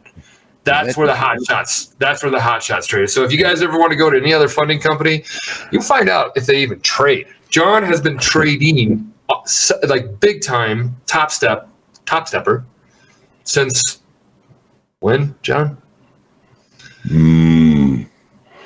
Back in the day. I mean, I started at the bottom, 90, 91, something like that. Quick, timely thing. It looks like there's still more codes available, like a few. But it ends at 45. Okay, there you go, guys. And I started embezzling soon after that. But you needed a badge to embezzle, correct? Badges? We ain't got no badges. We don't need no badges. I don't have to show you any stinking badges. Yes, you do, or else you got to get off the top step there, honey. So you got a lesson on the top step where the name originated from. You got a lesson that John Hoagland was on the front page or whatever page that was, business section, that he did not embezzle, that he did stand on top step and trade size as a top step trader in the S&P pit. Hey, John, when the feds came in secretly, was there any feds in your pit? Yeah. There was. Okay, tell that story really quick. That's an awesome story. No, I mean, the thing is, obviously the feds were checking out trading, and I guess there had been some calls or something to check out what's going on. And it's a federal building. It's a government-established building. And what they did is they sort of put these feds, they gave them badges. And these guys were in the pit. Badges? Badges. We ain't got no badges. Well, they had badges. Yes, they did. We don't need no badges. Well, you need one to get in the I don't pit. have to. Yeah. Okay. Anyway. I needed that. And so they stuck these guys in there, and some of them knew. I mean, there was some guys. Actually, John, there was some guys that sort of were traders. Eddie, pull back the story. There's like a story here. Not feds. The feds just started. They got a trading account and just wanted to be locals at the same time. There was something that. Eddie's talking about what Eddie, the federal agents were doing some investigation on S&P trading or something. The whole floor. Yes, I know. I was in the whole floor. I was in currencies. This is storytelling time. I actually had a Fed that kept his trading cards at my desk. He's like, "Hey, how you doing? I forget his name. You mind if I keep my trading cards here?" Hey, go ahead. Yeah, And we would talk every day. So hang on, I'm trying to find him here. He'd be like, "Good morning, how you doing? What's going on?" And he'd grab some cards, and then all of a sudden, shit hit the fan, and they started pulling some traders off the floor. Oh, really? They started. Yeah. What they get them for?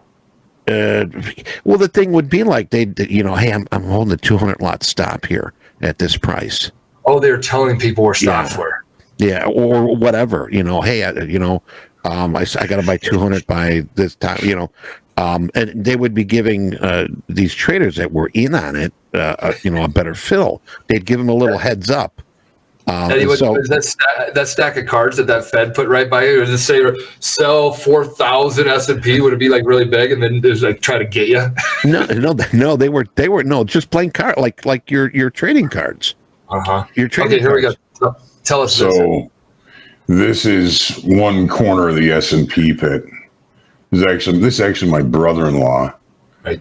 That was your brother-in-law, really? SIBO. It's Harry the Hat, Pat Campbell. I knew all these guys. Throw good parties. This guy was the Fed. Which one? Where? Peter Vogel. This guy right here. Oh, Bottom Vogel, VOGL. Yes. There was a few Feds. Yeah. Now, right next to this guy, there was a guy named Jimmy, who's an unbelievable broker. I mean, just an absolute genius. Must have had a photographic memory. I mean, he would fill 10% of the whole pit's volume himself. And this guy tried to sidle up to him, and Jimmy was like, "You get away from me," and with plenty of expletives. "I know who you are. You're a Fed. You stay away from me. Get away from me." And really, so some of these guys, that Vogel, John, he was on the floor before this ever really happened, wasn't he? Well, he was one of the people that was one of the investigators. So yeah, he was on the floor before it all came down. Right, and I think they probably caught these guys and they turned tail. Hey, we're going to prosecute you if you don't do what we want you to do. Because there was a guy in the Yen pit that did that. The FBI came after my brother-in-law, but he didn't do anything wrong. What they were looking for was systematic fraud. People, brokers feeding specific people better trades. Yeah. Which did they snuff all that out? After they pulled all these brokers off the floor. I still had a stack of cards from this Fed. He had his acronym on there and everything. And it was funny because I right on there, I'm watching you and like secretly stick it in somebody's pocket, in their trading code. So they'd what a good story. Here's one of his trading cards. That's Peter Vogel's. Okay. Yep. See, that's what they used. Right. Yeah. Got a lot of evidence on this guy, Hogue. John's a Fed. I've been running this case. I've been trading with him. That's right. Hoops says nailed in pork bellies. Yeah, some have been in pork bellies too. But and some of the guys that they took down were like, "Oh my God, that guy was such a nice guy."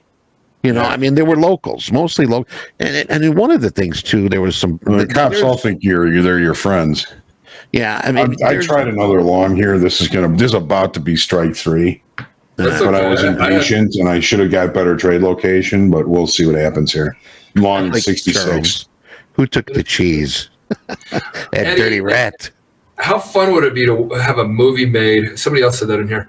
On more movies on trading or the trading floor. Like that movie alone, you could like frame it up to be, you know, like all these traders that are hot shots. You know, everybody likes that look and feel. Traders sitting on a Lamborghini. I think it's the dumbest thing. But you'd start with that, and the next thing you know, you have the feds that invest. That'd be a fun movie. I'd watch that one all day long. Mm-hmm. It's not Wolf of Wall Street. Wasn't in the trading pit. The trading pit was just the most epic arena of. You can't imagine it. Yeah. You know, and the thing is, too, Mike, remember when we got approached by to do a show? Yeah, we got approached to do. They were looking to do something just like this. Not Fed stuff, but they're looking to get Those reality shows. Yeah, reality show. And there's been a couple shots or times that people have reached out, or we've talked to them till. One was, I forget what, it was a big studio. Yeah. It was like when we were on the trading floor and we were starting Topstep. I'm like, this would be cool. But it's so distracting. And then next thing you know, like, well, you're going to have no rights to edit it. We can do whatever you want with any of you guys' characters. I'm like, yeah, I don't know. Yeah, that was the best decision, though. I'm you know, look where I'm glad we are where we are right now. You wouldn't want to be a real housewives of the trading floor? Damn it, Eddie. Oh, stop. All right. Yeah, I'm going to be cutting out here, guys. It's that time of the day. Hope, did you get long? Oh, sorry. I'm out. I got out of it. Okay. I think we got. If you're going to leave, Mike, we're going to do a tag team. We're going to get Mick in here, so don't go away, anybody. We've got. Oh no, Brett. Shoulder tap with Brett coming up. But Michael, great week. Great week. Very fun with you, Eddie, this week, and then Hogue, missed you. I'm glad you're back. Glad to be back. So I will see you, Michael, Nice week, in a Michael. week. You have a good week. Are you going to be here next week, Eddie? No, I am off. Yeah, I am off next week. Can you send a picture with a pina colada, and we can at least post it like you're here? Like I am. Okay. Or one of those cardboard cutouts that the jaw just moves up and down. All right, Eddie, I'm going to miss you next week, but Andre's filling in for you and on the morning open call. Cool. Yeah, and then we have a great lineup next week. I had a blast. I made money this week. I learned a shitload with everybody in the chat, the cool ones in the chat that were like all about trading. Man, I'm enjoying this. Hogue, thank God you didn't keep that long, or did you get in the long? No, I pitched it. You see this? I don't know what I'm doing. I'm still up for the week, but I chipped away at it a little bit, but that's okay. Yep. Same here. Right here. You're with me. Yep. It's okay. It's okay. All right. Love you guys. Talk to you later. All right. Have a good weekend. Be good. All right. We're going to be right back here with Brett. Brett, 2 days in a row with shoulder tap. Hope he's got.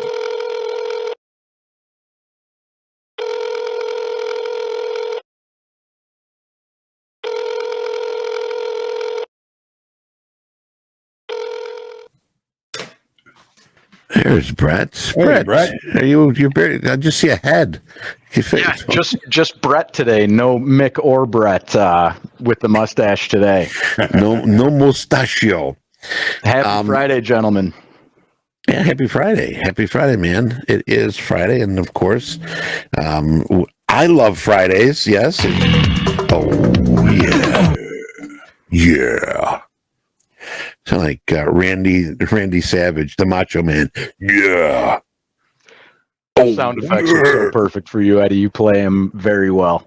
Thank you very much. You get a man hug next time I see you. Oh, can't Thank wait. you. I've got a few traders to highlight today. Awesome. One of them kind of caught me off guard, and that's Wally in the live funded markets.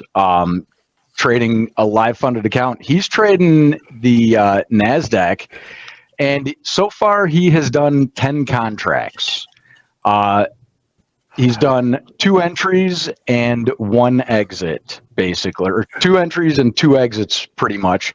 The thing I like about it is he started testing out the trade with a 1 lot, made sure the platform was good, whatever, tested a stop after that, it looked like, about a minute later. And then he started selling, and he sold 3. 12 minutes later, sold another 3 as it went with him, and then sold another 3. And for a total trade time of about 30 minutes, he then bought back those 9 contracts of the NASDAQ for a $5,500 winner. And that was about an hour and a half ago, and he hasn't placed another trade. Very nice. So he's taken well over $5,000 home for the weekend. So heck of a way to end your Friday. Did better than I did. It's tough. It's a tough way to make an easy living. Yes, it is. One of the other traders is Jesse, also a NASDAQ trader. He's actually being called up for his XFA and moving to a live account. His biggest day was $5,900.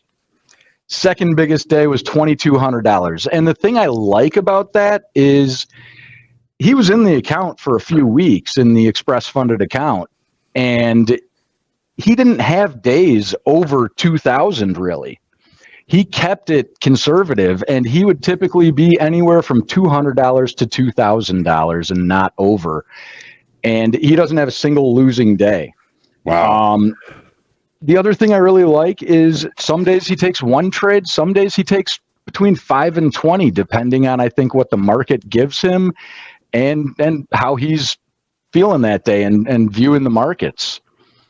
So great stuff out of Jesse. Can't wait to see what he does in the live markets. Grove City, Ohio. Huh. Where did It's a nice golf course. That's a golf course, or is it like a? Oh, there's like a neighborhood, but it looks like there'd be some nice golf courses around. Yeah, right. Yeah, those are what's coming out of the water there, like aliens, fountains, angels. Your go-to is aliens. I like it. So I'm that controversial conspiracy kind of guy. Love it. We've got some other traders for you, Eddie. We've got Andy. Andy's in an XFA, and I wanted to highlight Andy because doing some great things. Has taken payouts, actually just took a $5,000 payout. But the one thing I wanted to talk about is Andy's hit their daily loss limit a few times, including today.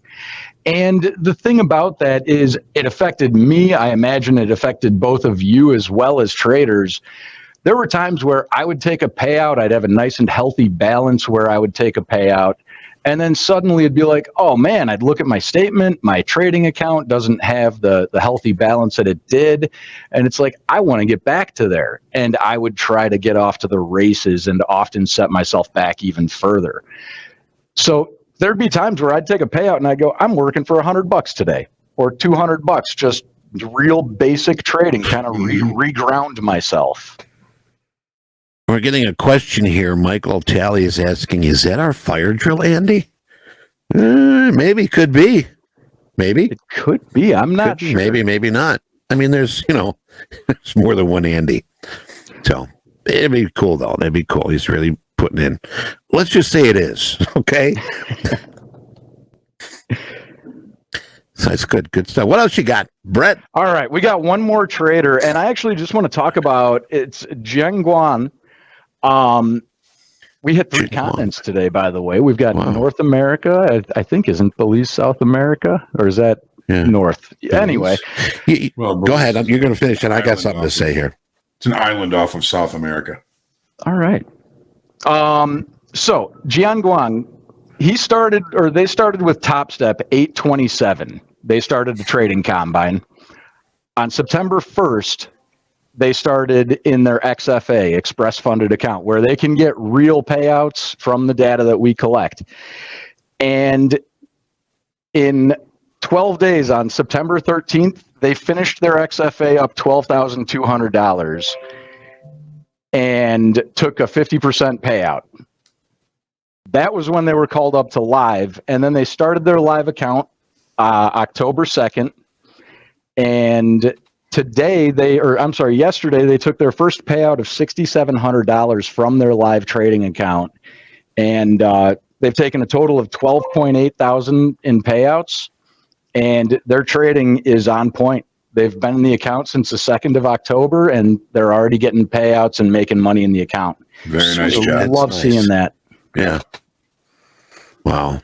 You know, I wanted to mention one thing here, and I was thinking about it last night. And I'm like, you know what, boy, I'm really lucky, and we're lucky. You and me, John. John, you know, did you realize we've got friends all over this beautiful planet? In low places? No, in high places and low places. I mean, how many people that you know that you've got friends? I got friends every corner of this world, and I'm like, boy, you know, I'm honored. Same thing with Topstep. I mean, we talk to people. Let's do this real quick in the chat room, the YouTube chat room. Let us know where you're from. You don't have to put a town or address or credit card number. Just put like your country, where you're from. I mean, we got a lot of people here, and I was like, wow, that is totally cool. Even Michelle, my wife, she's like, yeah, you are lucky. I mean, not too many people can say that they know and they talk, and you know, I mean, we log in here every day. And Brett, you're talking to people all over the world. You and Mick, you know, calling people up, and what we're showing here. I mean, just what you showed on the cards. Ripping into this. They're from everywhere. I mean, this chat is blazing right now with all where they're all from. I mean, this is so cool. I mean, you know, and the same thing goes for those that are here that are participating. I mean, you talk to somebody, you know, hey, that's a great level. Hey, thanks a lot, man. You know, then we might be at the opposite ends of the planet. Hoffman Estates, a local guy. Yeah, it's right by us. Key West. Wow. Mick and I are going to be getting a map for the office to put pins in all the live funded traders. We used to have that. But cool. You guys are going to be busy, man. You better order like.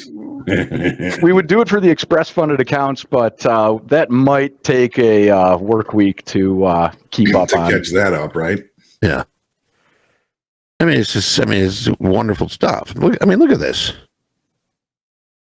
You know, and the thing is, I wish we were as friendly here as the world should be. Yeah. You know, I would like to say, hey, you know what, Stan from Mars, come on over here to Chicago. I'll meet up with you, or you know, Tom Fullerson from Antarctica. You know, hey, I'm coming out that way. I hope you have a lot of wood. You know, I mean, it's something that I'm very happy to be a part of. So I'd like to thank everybody here. And sorry, Brett, I'm getting a little lovable nostalgic here. Pardon me? Are you getting nostalgic? Yeah, nostalgic. I mean, it's good stuff. I mean, if I ever came to London, England, I'd say, Andrew, hey, I'm stopping in, man. But nah. Well, when I get to London, I'm going to visit Deanna. Deanna too, yeah. Well, she in London, yeah. Yeah, she's in London. Okay. J-Mac, any good fishing up in Canada? Waterloo. So, and Pablo says, nice shirt, Brett. Loves your shirt. It's very fresh, very Friday. Thank you. Appreciate it. Yes. So you got anything else for us, Brett? Sorry, I wanted to include you in with this. I know. I love all the traders that we have, and I mean, I Google multiple times a day. What time is it? Wherever the heck I'm calling. And I've learned a lot in that regard, but I love the diversity of the traders that we get to work with, and all the different perspectives on the trading. So it's cool. That's cool. And Will, no, I'm not on ecstasy. I'm just being honest here. Okay. A little X. A little X. Yeah, it was available on the trading floor. But no, I'm not. Not yet. But soon when we log off here, no, I'm not going to do that. I'm going to go get the wife lunch. I'm treating her to lunch today. So anyway, all right. Brett, I'm sorry. You got cut off again. Enjoy the weekend, gentlemen. Thanks for having me. Brett. We'll see you next week. Buddy. Have a good one. All right. Thank you. had a good week. Johnny, did you have a good week? Well, yeah, I mean, it was a short week of work, but I Yeah. got to have a little fun when I was in Florida, and it's good to get away. Always good to get back. Eddie, I'm looking forward to having you have a little bit of well-deserved time off, and when you get back, I'm going to be looking forward to having you back. Yeah, I'm glad that I need the time off, but I honestly will miss it. We'll miss coming on here and doing the show. I love doing this show. This is when they say when you're having fun doing what you do, it's not considered work. That's almost like I'm going to say that's what it is. If you love what you do, you don't work. Right. And this is great. I mean, of course there are highs and lows, but that's part of life, So, Jack, are you with us? Yeah, I am. It's going to take some time to get set up for the quiz, but first, Yes. I was thinking we could show our live funded traders with the high balances. You ready for that? Oh, okay. Yeah, let's put it up here, and you got it up there. 1 second. I need to update this. Okay. This is how it works. Awesome. Okay. Well, 1 second. 1 second. It's still not right. No, it's showing something different. Hold on. Let's see if this works. I know what it needs. Here we go. This is the fun of it. There, because I really wanted to point out on top here, our guy Hughes took a 50K payout. So that's why his balance is significantly lower. 42. Yeah. Oh, that's nice. Yeah. What happened here?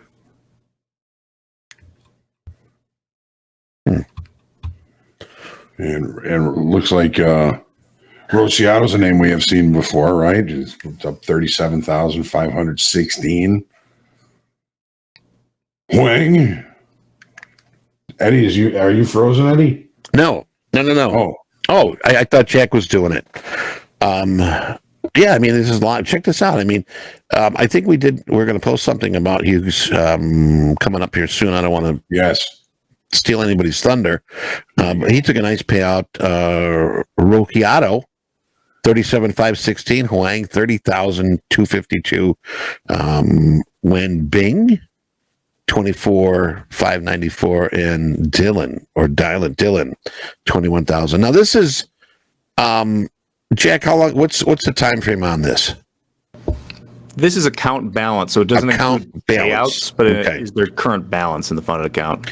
All right, just so everybody knows, it is an account balance. All right, cool. And those are 5 funded.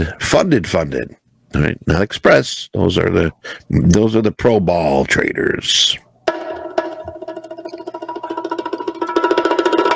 Hello, Joe. It's good to see you. Joe D, hope you're feeling well. Well, all right, guys. I'll let you take your time, say goodbyes, and sign off, and then we'll take a short break and be back with a top quiz with me and Danielle today. Oh, cool. We will be giving away 10 50K combines.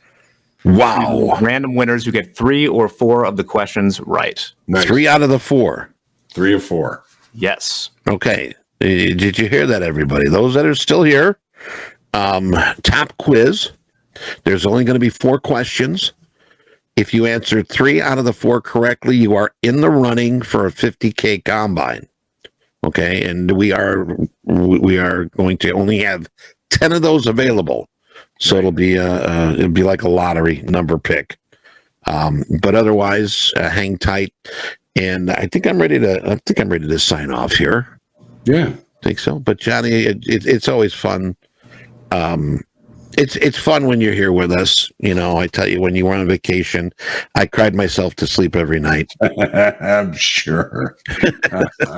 I mean, Michelle had to throw buckets of cold water on me. Get your ass off the floor. I'll cry all day, all week next week because you're not going to be here. And one last thing, I'll miss Eddie as well. The link is going to come while we're getting set up during this break.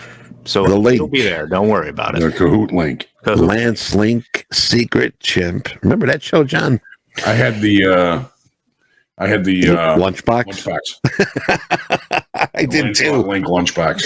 Yeah, Mata. Hey, that was funny stuff. They'd give, like Andre says, chew bubble gum and walk.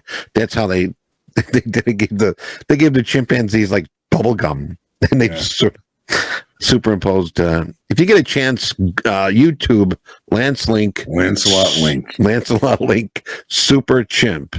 All right, there's your homework from Eddie. But anyway, I'm going to be out of here. I will catch you guys and girls next week. It's been a pleasure. I'm so happy I have so many friends now. And be safe, stay healthy. And Johnny, all you, man. Have a great vacation, Eddie. Everybody have a wonderful weekend. Please don't forget to pray for peace. Yes. Peace for everyone. Make sure you're kind to yourself, be kind to others, and be ready for next week. We'll see you then. I got it. All right. Take care, bud. Bye-bye.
Hello, everybody. Welcome to Top Quiz for today, Friday the 13th. It's also my son's 2-year birthday, Danielle. Oh, Jack, my brother had a baby this morning, him and his wife. So shout out to them. They have the same birthday. That'll be easy for both of us to remember now.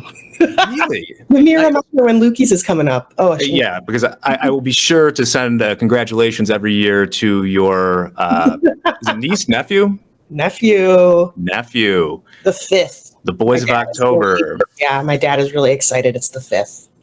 So nice. So if this is your first time playing Top Quiz, 4 questions will be asked in Kahoot. They'll appear on your device. We're on a delay of about 6 seconds for YouTube, so just do them there. No rush. You have 10 seconds to answer the question. You just want to get it right. If you get 3 or 4 of them right, you will enter a drawing in which 10 random users will get a 50K trading combine. Oh, yeah. That's what we agreed on, right, Danielle? Oh, yeah, baby. I'm calling in all the shots because it's Friday today. Hells to the yeah. Have you seen the Friday the 13th movies, Danielle? Is horror your thing?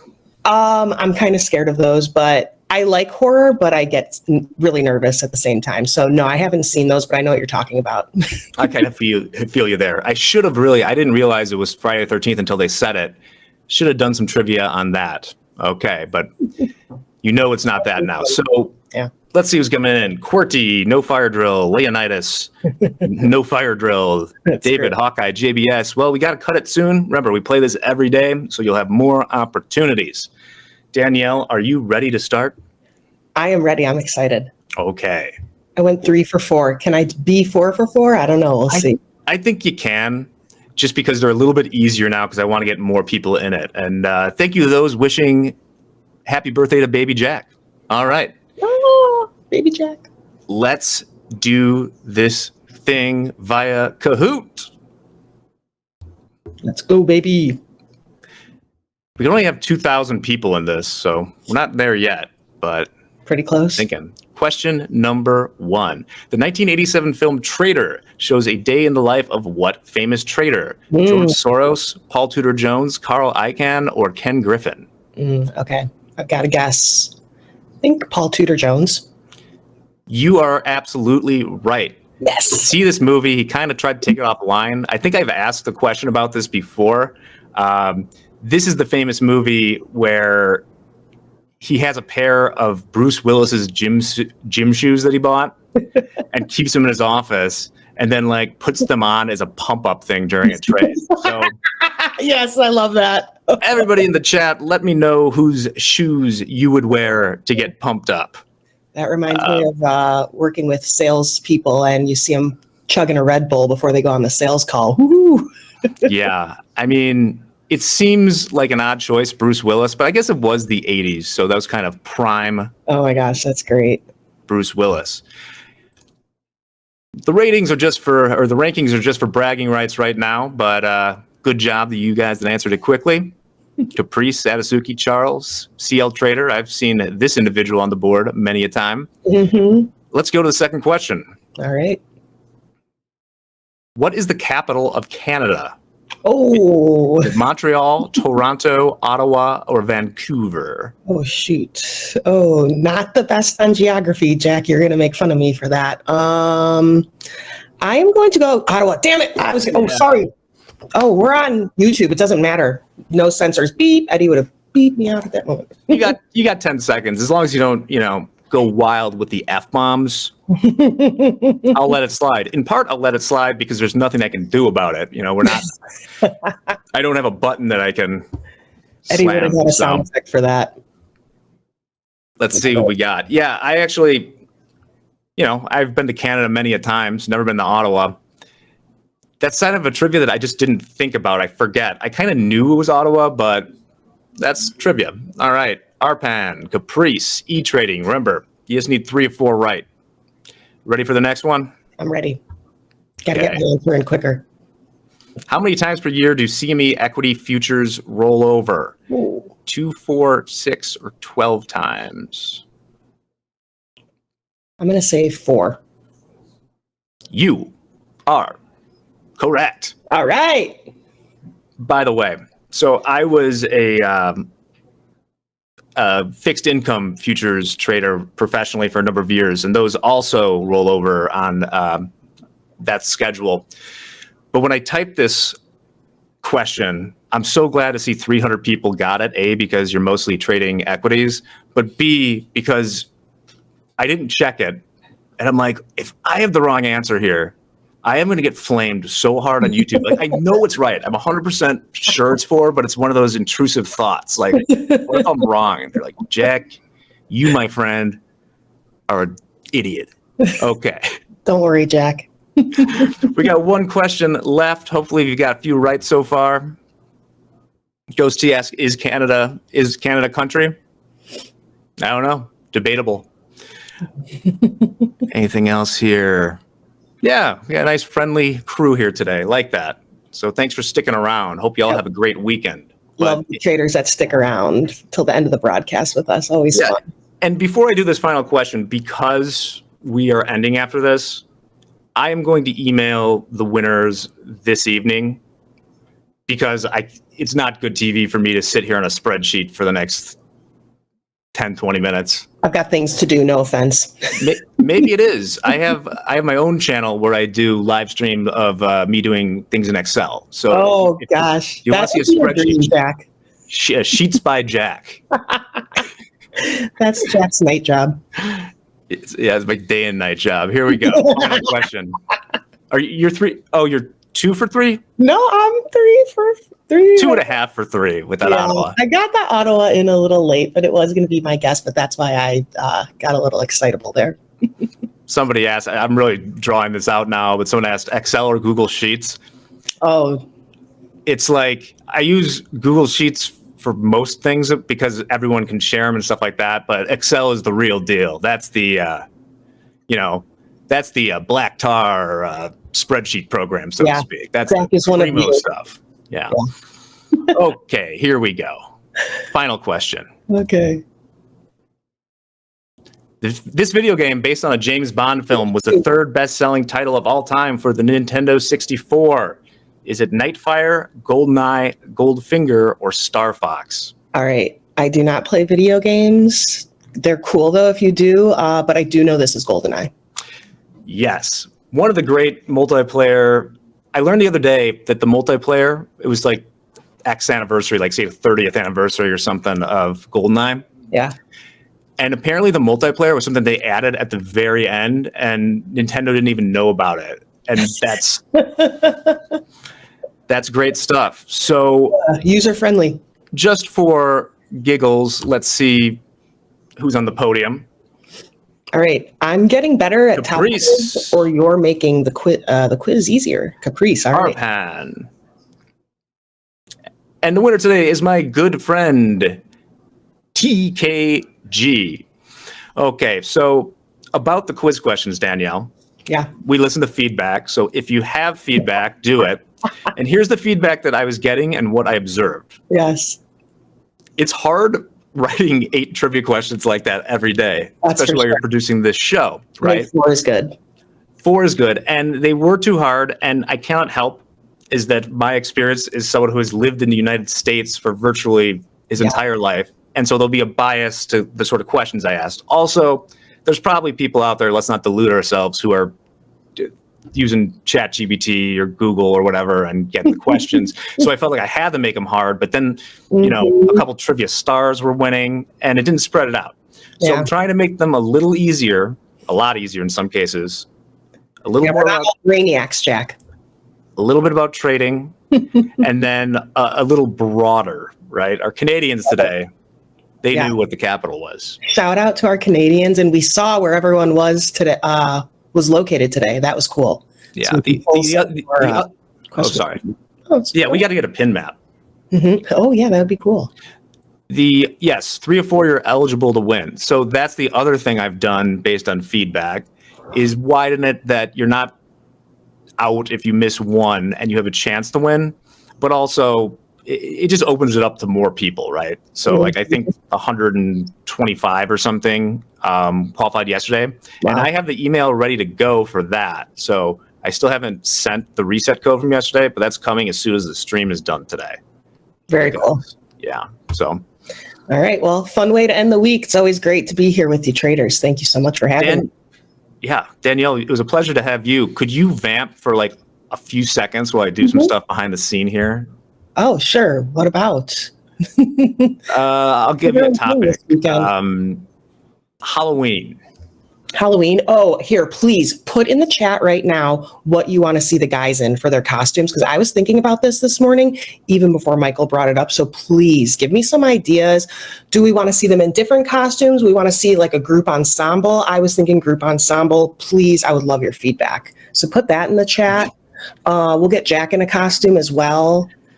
I have my costume idea. You're going to love it. Oh, I'm excited. I'm sure it's going to be very creative. But yeah, we definitely bring those ideas. I'll need those. I'll be ordering costumes for everyone this weekend. Yeah, we should get MP as Willy Wonka and then everyone else is. Oh, God, that would be great. Michael was the Scarecrow last year. That was awesome. Ooh, that's fun. Yeah, that was fun. He did that for a company meeting. We did a family costume with Big Lebowski last year where, I did the dude. I remember your My picture. wife did and then our son, who was 1 year old at the time, we like painted a beard on him, and he was Walter. So it's pretty. That was a good one. That's good, Jack. You should show that on air when it comes the time. Yeah, I'll have to like. Another thing, we got to pull some Halloween pictures. I'm going to make a note to myself right now. We're definitely pulling some Halloween pictures of the crew, old, young, the whole gamut. See some family pictures. Oh yeah. I don't know how those guys on air are constantly talking without drinking water all the time. My mouth gets so dry within minutes of doing this. Anyway, thanks so much from all of us for being here this week. Hopefully the fire drills were beneficial to you. Can't do that every day, probably. No, but we have more coming up. Definitely we'll have at least one next week. So everyone's got to tune in. We'll be doing more. I'm in charge of those. So you just never know when I'm going to pop in and throw one in for you guys. All right. So with that, we're signing off for the week. Have a great weekend. Do something nice for yourself. Go have some fun. Don't think about trading for a little bit. No, go relax. In the meantime, we'll see you on Monday. So from the bottom of our hearts, what do I used to say on the podcast? Oh, what? Can't even remember. Something. Oh, here we go. So from the bottom of our hearts, namaste and trade well. I love it. Trade well, y'all. Bye.